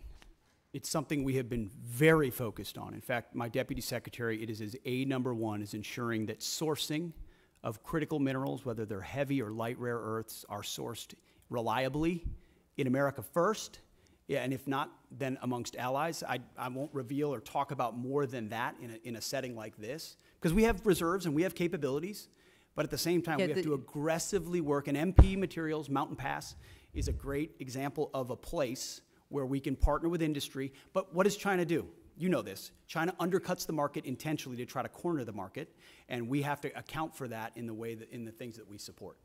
So the answer is yes, I can have your support. Thank you. I also want to turn now to the collaborative combat aircraft. I represent Las Vegas, Nevada, so we're very excited that the department will base the CCA unit at Creech Air Force Base, which is the center of excellence in uncrewed aircraft systems. And I want to make sure that the department has the resources they need to make this program a success. Last year, the Air Force had to shift $383 million to the CCA program, plussing it up by 60%. Can you assure me that your budget request will fully fund the CCA program this year? Ma'am, it does fully fund the CCA, and we believe in the collaborative combat aircraft, the loyal wingman concept, this idea that you project power more robustly through autonomous, semi-autonomous systems that that amplify our lethal effect. So yes. Thank you. Great. Can you give me an update on the first flight and the production decision for increment 1, and are we on track for the flight? When will it be? And finally, when do you anticipate the production decision this fiscal year? What quantity of aircraft will we procure? How many vendors will you award, and what factors are you considering? Bryn, feel free to chime in. You're talking about the CCA still, Yes. correct? My understanding is later this year on the flight. We know but a date? As far as I don't know the exact date, ma'am, but Bryn, you might know. Yes, ma'am. We can get back to you on the specific date. It should be this fiscal year. And for our budget request, it's $804 million for the collaborative combat aircraft. Great. Thank you. How much time do I have left? I'll just, also, can you then outline what is planned for increment 2? What type of capabilities can we expect, and what timeline in critical milestones? We'll get back to you on that one, ma'am. Okay, thank you. With that, I yield. Thank you, gentlelady. And I'd just like to point out that Mountain Pass is in San Bernardino County, California. So one of the only critical mineral mines left in the United States. Hopefully that'll change soon. Mr. Joyce. Nope. Mr. Elzey. Thank you, Mr. Chairman. Sergeant Major Troy Black, thank you for all your years of service. You've been serving this country since Ronald Reagan was president in 1988. You leave behind a distinguished career in uniform, wearing that uniform, service to your country. You have served as the senior enlisted advisor to the Commandant of the Marine Corps and now to the Chairman of the Joint Chiefs. And I think, but what will be most missed, if you didn't know this about him, in 2010, he received the Bronze Star with a Combat V for running across several hundred yards of mine-in-placed fields to pick up a fallen Marine. You're a Marine's Marine. You will be missed. You are the pride of Louisville, Kentucky. And I'd like to say, on behalf of this committee and our nation, we're grateful, and fair winds and following seas.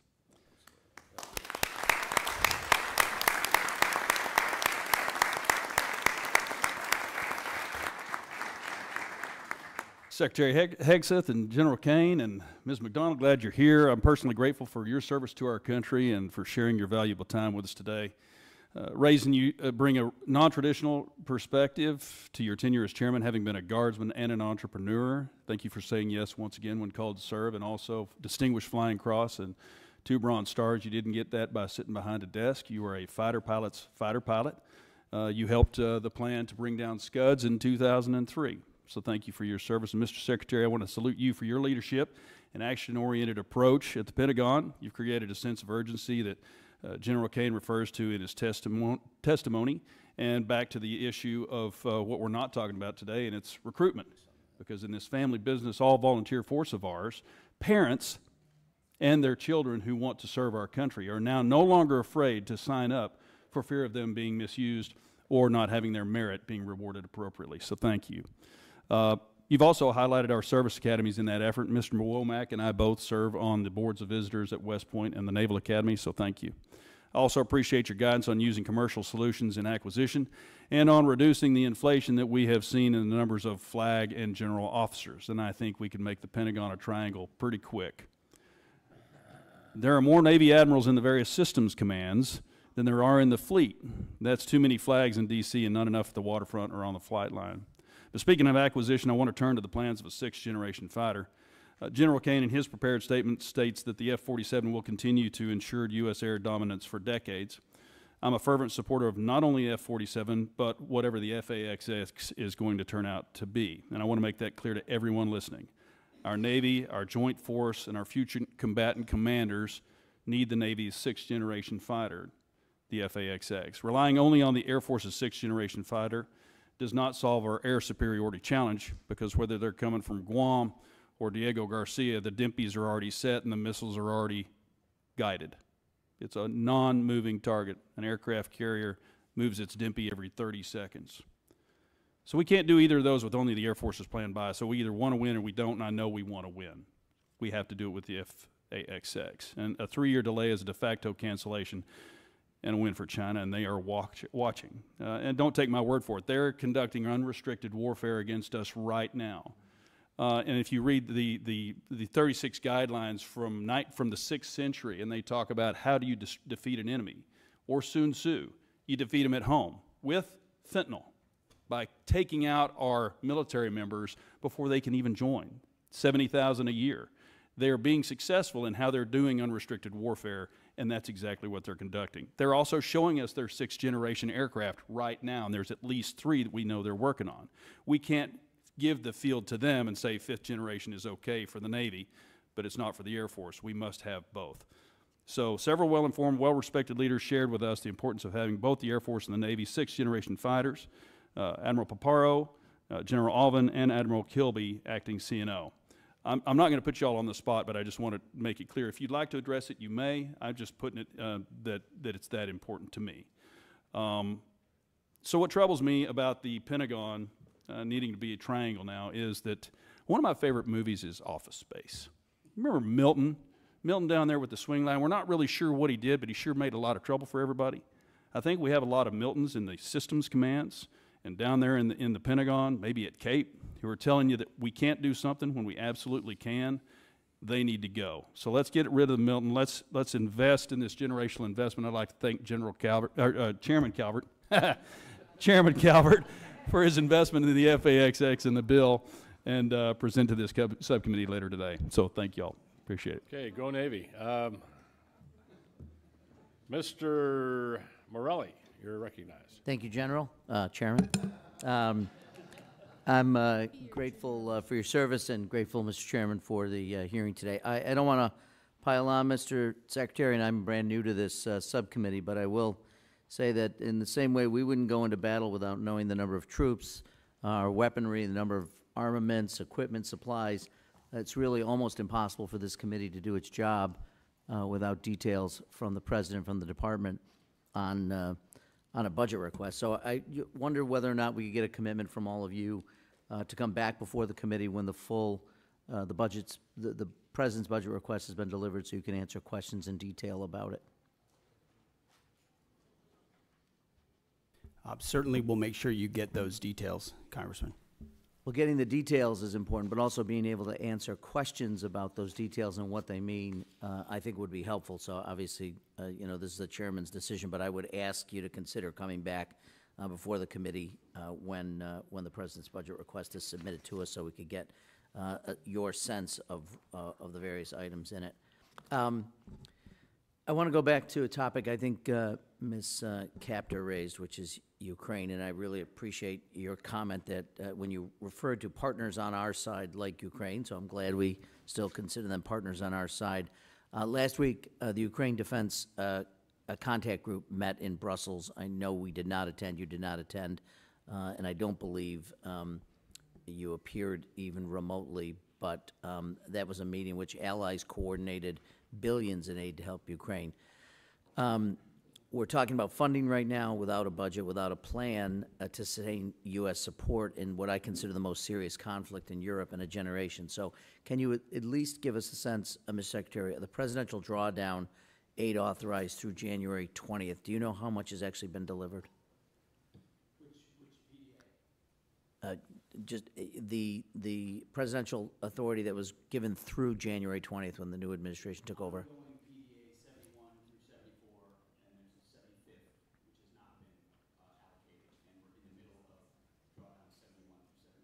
Okay, do you have a sense of the how much has actually been delivered?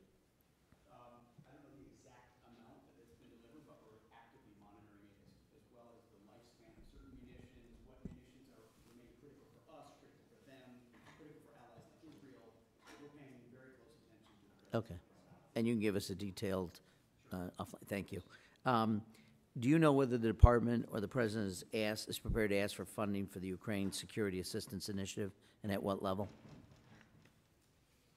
It is a reduction in this budget. As you know, this administration takes a very different view of that conflict. We believe a negotiated peaceful settlement is in the best interest of both parties and our nation's interests, especially with all the competing interests around the globe. I don't think the word victory has been well defined or the path to it. And as a result, a path to peace that stops the killing and the carnage is something that President Trump is very invested in.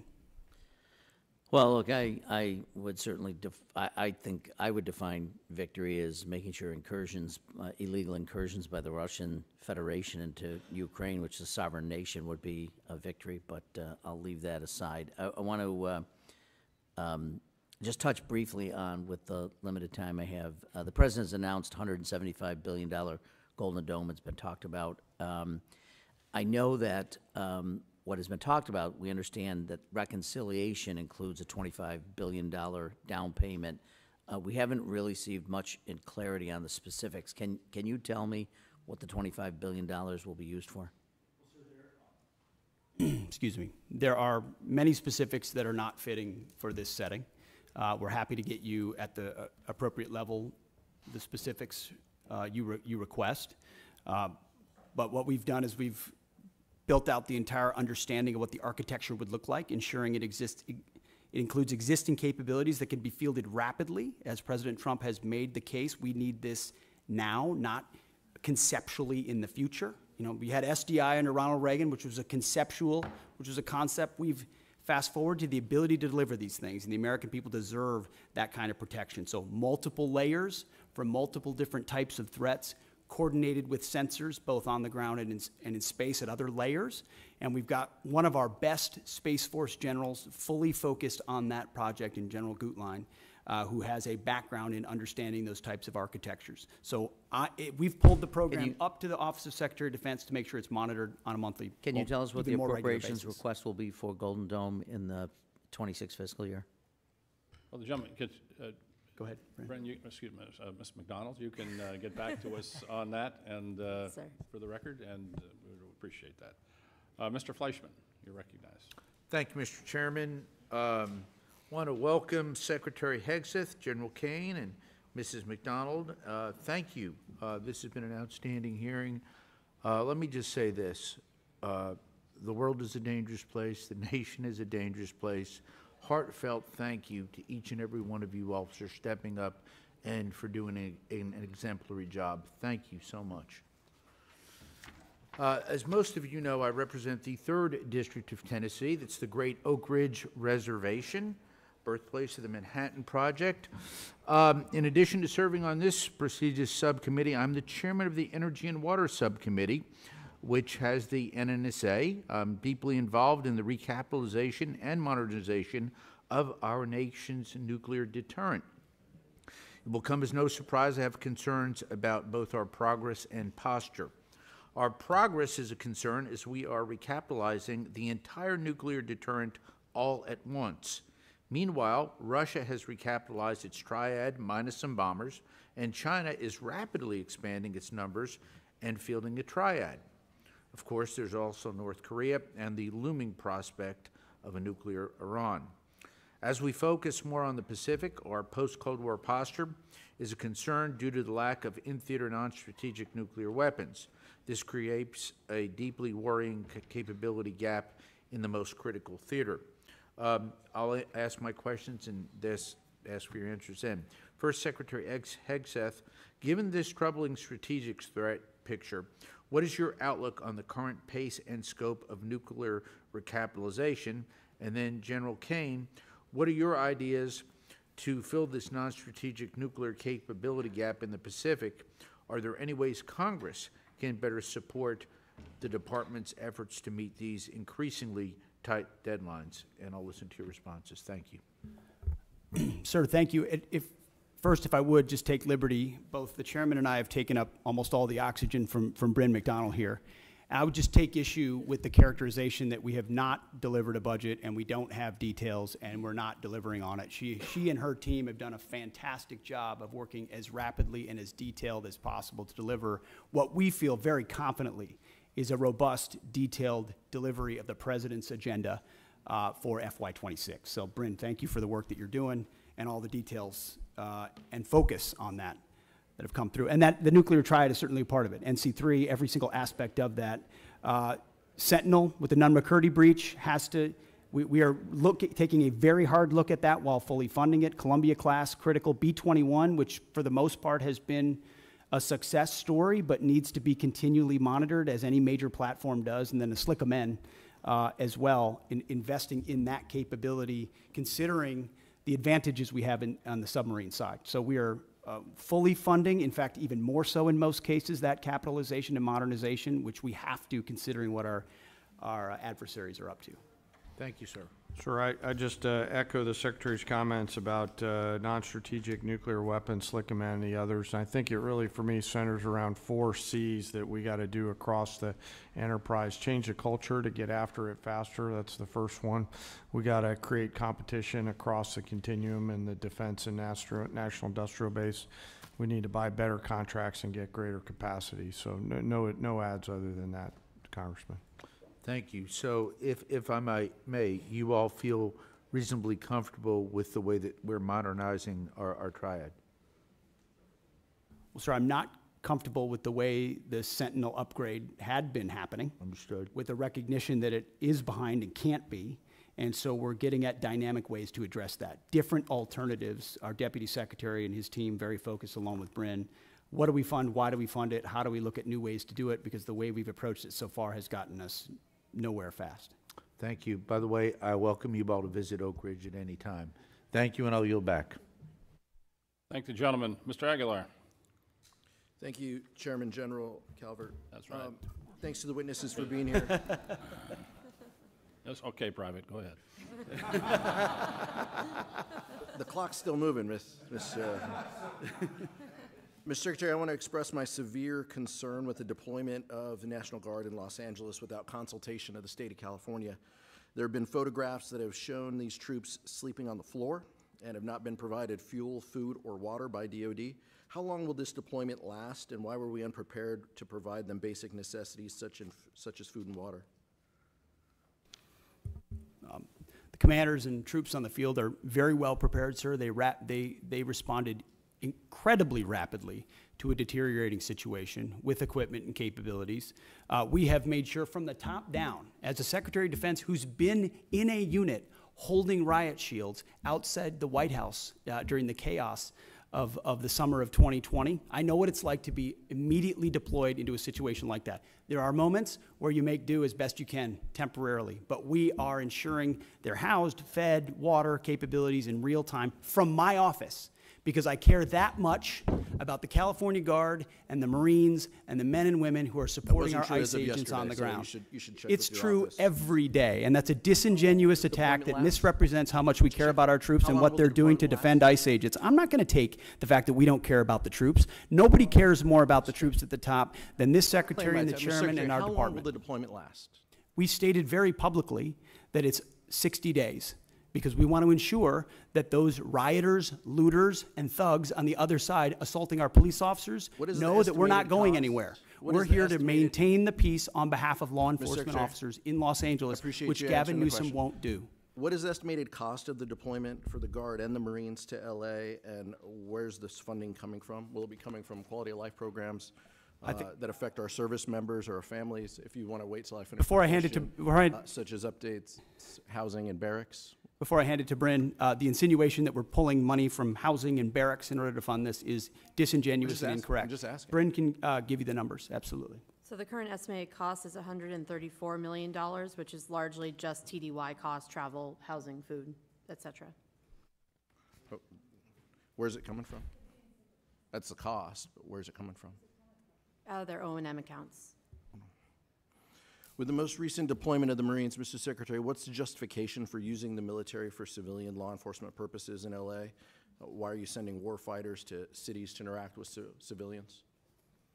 Every American citizen deserves to live in a community that's safe, and ICE agents need to be able to do their job. They're being attacked for doing their job, which is deporting illegal criminals. That should happen in any city, Minneapolis or Los Angeles. And if they're attacked, that's lawless, and President Trump believes in law and order. So he has every authority, and he has done mobilizing National Guard or active duty troops under U.S. code to protect federal agents in their job, which is exactly what we're doing, and we're proud to do it. We're proud to do it. 10 U.S.C. of the U.S. Code 12406 as a legal basis that the President used cites 3 examples and circumstances for the Guard. Invasion by a foreign nation, rebellion or dangerous rebellion against the authority of the government of the United States, or the President is unable with regular forces to execute the laws of the United States. Which authority is triggered here to justify the use? I don't know. You just read it yourself, and people can listen themselves, but it sounds like all three to me. If you've got millions of illegals and you don't know where they're coming from, they're waving flags from foreign countries and assaulting police officers and law enforcement officers, that's the problem. The laws of the United States? No, the governor of California is unable to execute the laws of the United States. The president, you said all three apply. The governor of the California has failed to protect his people, along with the mayor of Los Angeles, and so President Trump has said he will protect our agents, and our Guard and Marines are proud to do it. The law also says, Mr. Secretary, that the orders for these purposes shall be issued through governors of the states. You and I both know that President Trump has all the authorities necessary, and thankfully he's willing to do it on behalf of the citizens of Los Angeles, on behalf of our ICE agents, and behalf of our country. We've also pulled $1 billion for the border as well, so this just goes into the same fund, 134. What did Congressman, what's the 134 million? I was asking Ms. McDonald. Okay. 134 million goes on top of the billion that's been pulled for the So border. the funding that was pulled for this year was largely in FSRM, and in this budget, we're actually looking to plus that funding back up to backfill that for our troops and for their families. Thank you, Mr. Chairman. Thank the gentleman. Mr. Valadeo. Thank you, Chairman. Thank you, Secretary. Thank you, General. Thank you, Ms. McDonald, for being here. I know a lot of things have been asked already, and since I'm the bottom of the totem pole on seniority here, all my questions get asked first, so I'll hit one that's a little closer to home for me. Secretary Hegseth, thank you for addressing the challenges military families have faced under the Global Households Good contract. I've heard directly from my constituents about these issues, so I appreciate your I've heard directly from my constituents, so I appreciate your directive to review the contract and raise rates during peak PCS season. Can you commit to continuing to work with us to monitor the impact and make further improvements as needed? Sir, I appreciate the question. We heard as well the worsening PCS change of station process that military members are facing, that the new attempt to reform it had failed, and we got that word quickly. And when we did that, we didn't try to excuse it away or cover it up. We immediately confronted the process. We fired the person in charge, and we said, we're going to, in this peak season, plus up the amount we reimburse so that families are reimbursed properly. And we use both systems, the legacy system and the new system, to ensure their needs are actually met. At the end of that process, we will then do a thorough reform of how it actually happens. It hasn't worked for far too long. Everybody knows it. It's about time we take a look at the process. I mean, think about the things we can deliver in real time to people in far-flung places across the country and across the world. And you can't reliably move an E4 from California to New York and ensure that the goods get there within a week. That's a failure of the United States military, and we're going to fix it. I appreciate that. Next question, Secretary Hegseth. With rising tensions involving Russia and China, what steps is the department taking to ensure our defense industrial base can meet surge of demands across multiple theaters? Are we seeing adequate investments in munition stockpiles, logistics, and supply chain resilience, and particularly when it comes to critical inputs like rare earths and other essential minerals? I would just echo exactly what you said. It's because of the urgency of the moment, the reality of the threats we face, the threats that are joining forces in a sort of an anti-American, anti-Western bloc, are developing capabilities that they're fielding and trying in other theaters to refine them. The munitions that we have, where we use them, how we procure them, and what we use them for, the supply chain that goes into the materials on those munitions. Unfortunately, we inherited a department that didn't pay enough attention to that seemed to think sourcing from adversaries was going to be okay in a time of contingency or crisis. We are changing that. Or content to make the same munitions we've had in the past because, well, they were made in somebody's district or they were made in somebody's state, and that's the way we always do it. We're not doing that anymore. We're making the tough calls based on the threats we face, matching it to the capabilities, and I'm happy to sit in front of every and any committee and explain why we're doing it, because it's about time. It's about time we challenge that, and that doesn't mean we don't want input. We do want input. We know why people are invested in certain programs and certain systems, but it's our job to make the tough calls, and President Trump has asked us to do that. I'm willing to make the tough calls, whether it's on personnel, systems, platforms, modernization, and partner with folks like General Caine and the Joint Staff who've been with us in every step of the way. I appreciate that. So we got a little more time. So Secretary Hegseth, as the department looks to stay ahead of near-peer threats, will the defense budget continue to invest in hypersonic weapons and defense systems, including unmanned, high Mach, and next-gen aviation technologies? The answer is yes. In a way, unfortunately, the previous administration did not. So if you're looking at long-range fires, autonomous systems, hypersonics are part of warfare of the long-range drones, a part of the warfare of the future. That means we're investing in them to be better than our adversaries. Not accept the fact that we have matching capabilities, but what more can we do to enhance those so we're ahead of the curve? Because when President Trump says we have the best platforms, the best systems, the best fighters, the best ships, the best vehicles, he means it, and we mean business on it, and we're going to deliver it. All right, thank you. And I've got 30 seconds. So General Caine, if Congress had $1 extra to invest today most effectively to strengthen our deterrence posture against China, Russia, and threats in the Middle East, where should it go? 20 seconds. Wow, I'm gonna take 19 of those, Congressman. Probably in munitions. I don't know how much we'd buy for $1, but I'd want to make sure that the joint force is properly armed at scale at the tactical edge, and the youngsters that volunteer to serve have what they need. I appreciate that. Thank you, Chairman. I yield back. Thank the gentleman. Mr. Joyce. There we go. Thank you, Chairman. Secretary, everybody, I appreciate we had to go out to other, you wouldn't believe this, but there are other hearings taking place. So I went over to bug Secretary Turner and now came back, so it's your turn. Secretary Hegseth, your April 30th memo on Army transportation and acquisition reform directs the Army to expand prepositioned stocks of equipment to the Indo-Pacific. I expect we would need to enhance our industrial base capacity to support this effort. Can you discuss the importance of increasing prepositioned stocks in the Indo-Pacific and how this affects the Army's resources for FY26?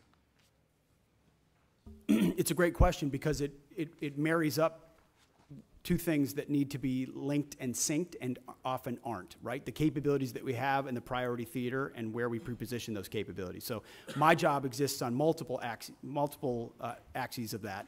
One is working with allies and partners to make sure we have places to preposition them, many of which we can't talk about here today, but in the event of a contingency, we can't be relying on a supply chain that reaches all the way back to the States or even to Hawaii or even to Guam.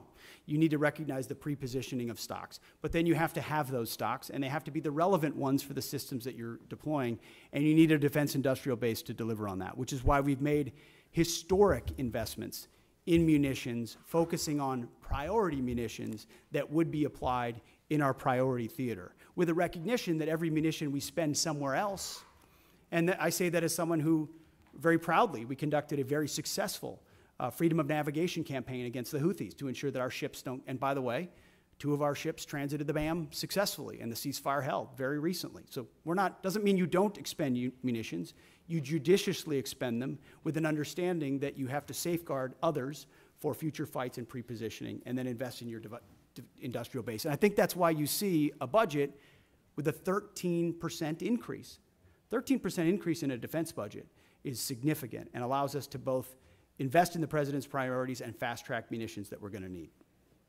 For a guy chairing a committee that has to cut his by 57%, I can tell you getting a plus 13 is a lucky day.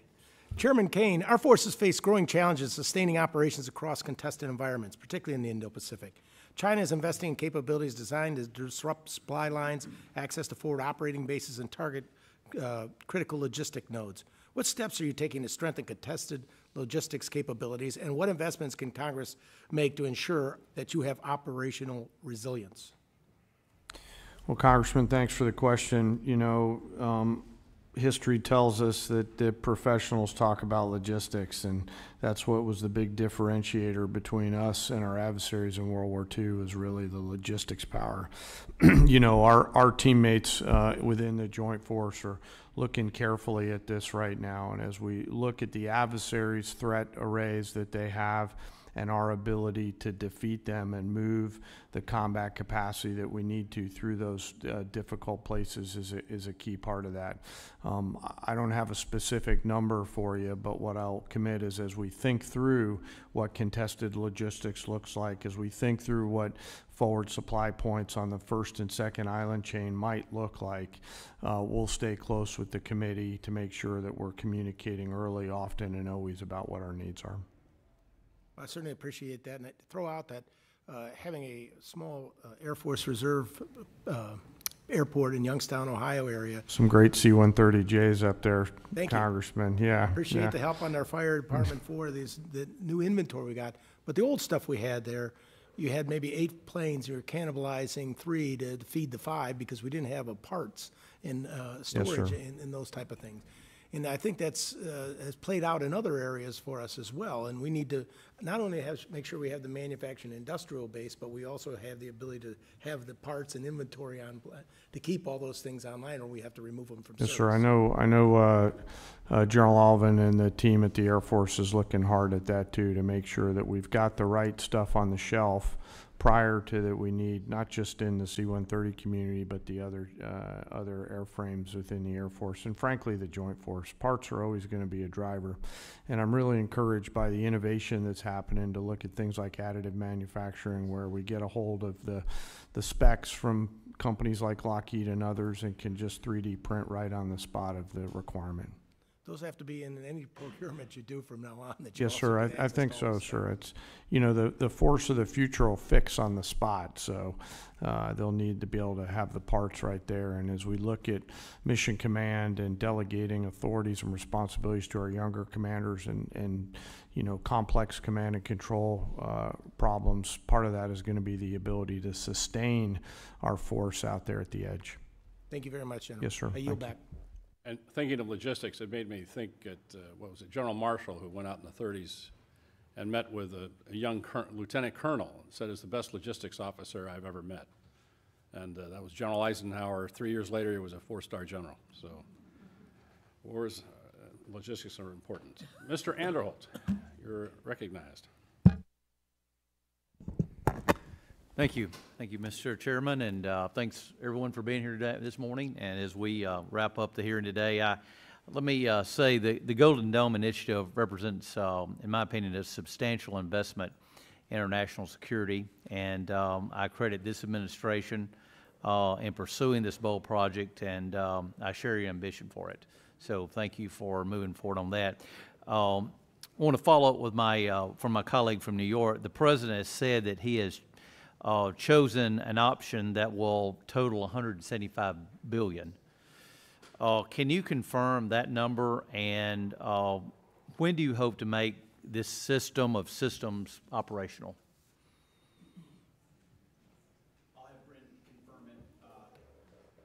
I'll have Bryn confirm it, but our belief is that 175 is the totality, that this is the initial investment, but that a lot of the investment will eventually be in systems, some of which are already in production. We'll need to ramp up the production of them because the President has charged us with having this mission capable by the end of his term. So this is not something that's futuristic. This is not something that will happen in some distant future based on some technology we don't yet have or can't field. Our approach to Golden Dome will be making sure we can procure existing layers that can talk to each other with new layers on top, because this is a layered system, as was mentioned, to include drones as well in partnership with the services. So can you confirm that, Bryn? Yes, sir. Nothing to add. That's all accurate. And we're still planning towards what the final number is, but the $24.8 billion we're requesting this year is that down payment on the near-term capabilities that we're looking at as part of the architecture. Okay, thank you. Let me switch over, and I'd like to get your thoughts on AUKUS partnership. Not merely as a cornerstone for our Indo-Pacific defense strategy, but also as an opportunity for our defense industrial base. In fact, we've heard from a lot of Australian and UK businesses who are ready, willing, and able to move production to the U.S. given the new regulatory framework under Pillar 2. Britain and Australia set the standard for defense cooperation, bringing real capability and firepower to the fight. Can you preview how this administration intends to fund Pillar 2 efforts to develop and field joint capabilities between all three partners? It's a great question, sir. I've spent a great deal of time with both Minister of Defense Marles from Australia, as well as Secretary of Defense Healy from the UK, to really get our arms around what would be mutually beneficial in this trilateral arrangement. So there's the recognition with Australia in Pillar 1 that they're investing in our defense industrial base. We want to provide them capabilities. We want to make sure those capabilities are part of how they use them with submarines, but also how they integrate with us as allies. In Pillar 2, we don't want to rely just on the architecture of the previous administration. We're looking at sort of the opportunity for a signature program or programs we can work on together that benefit all three, that create processes or procurement opportunities of systems we need for future fights. And we've had, in fact, as recently as last week, I spoke with Secretary Healy about that, and we're looking for those 1 or 2 signature programs. We've got a menu of options. We're at the point where we'll get to right-sizing it and determining it. And you feel at this point that things are on track, and you're... That's what we're monitoring, especially in Pillar 1, sir, to make sure that expectations are properly set, so that we're not missing deadlines or expectations are shifted in the wrong direction. So we're having honest conversations with our allies, like we should, with a recognition that by investing in each other in that defense industrial base, we can have a multiplying effect. Thank you. I yield back. Thank you, gentlemen. Ms. McCollum, any closing statement? Yes, thank you, Mr. Chair. So to Mr. Aguilar's question, and Ms. McDonald, you were helping to fill in the blanks. The money's coming from FSRM, and that's about a 25% cut to that budget to fill on what's happening on the border and now what's happening in Los Angeles. If you could get us the details of what's not going to happen in that account because of that, that would be fabulous. We might want to look and see if we prioritize things in next year's budget to make sure that they're covered. Mr. Secretary, the top line on the budget before us is $830 billion. It is not $901 billion. It's just not. That's the number we have to work with. You can talk about an increase. You've got a lot of things baked in. Hopefully that goes in reconciliation, $6 billion for revitalizing shipyards, 3.5 for F-47s, 25 for Golden Dome, but that's all in reconciliation. And we can't include that in any of our planning. And that's why we are so concerned about getting the money outbreaks in front of this committee. And I'll give you an example. The Navy, their J-books, where they break everything down, I know you're really familiar with them. We had 30 of them in front of us when we were getting ready to do our appropriation last time. We have 0 in front of us this time. So, you know, Mr. Secretary, I know, I believe, honestly believe you want to provide the information, but time is of the essence because this committee wants to do its best work together, both Democrats and Republicans, to make sure the women who serve in our armed forces have the equipment that they need to do the missions that they're assigned to and come home safely because we honor their service and their commitment. Get us the information. Thank you, Mr. Secretary. I thank the gentlelady, and I just make where we're going to agree that we need some more detailed information. We're going to go ahead and we're going to go upstairs here and do the subcommittee mark, but then we're later this week we're going to do the full committee mark on this bill. The Senate is pushing off doing their appropriation bills in general until after reconciliation passes because they want to incorporate that. But we don't have a luxury of time. We'll just have to work out the differences we have in conference. But it's hard for us to do our job without the J-books, without the detailed information, and I know you know that. And so you might talk to your friends at OMB, and if OMB has any friends, I don't know if they do, but and see if they can get this going for us, because it would be very helpful. With that, Mr. Secretary, thank you. Chairman, thank you. And Ms. McDonald, thank you. We appreciate all of you being here today. We are adjourned. Thank you. Thank you, General.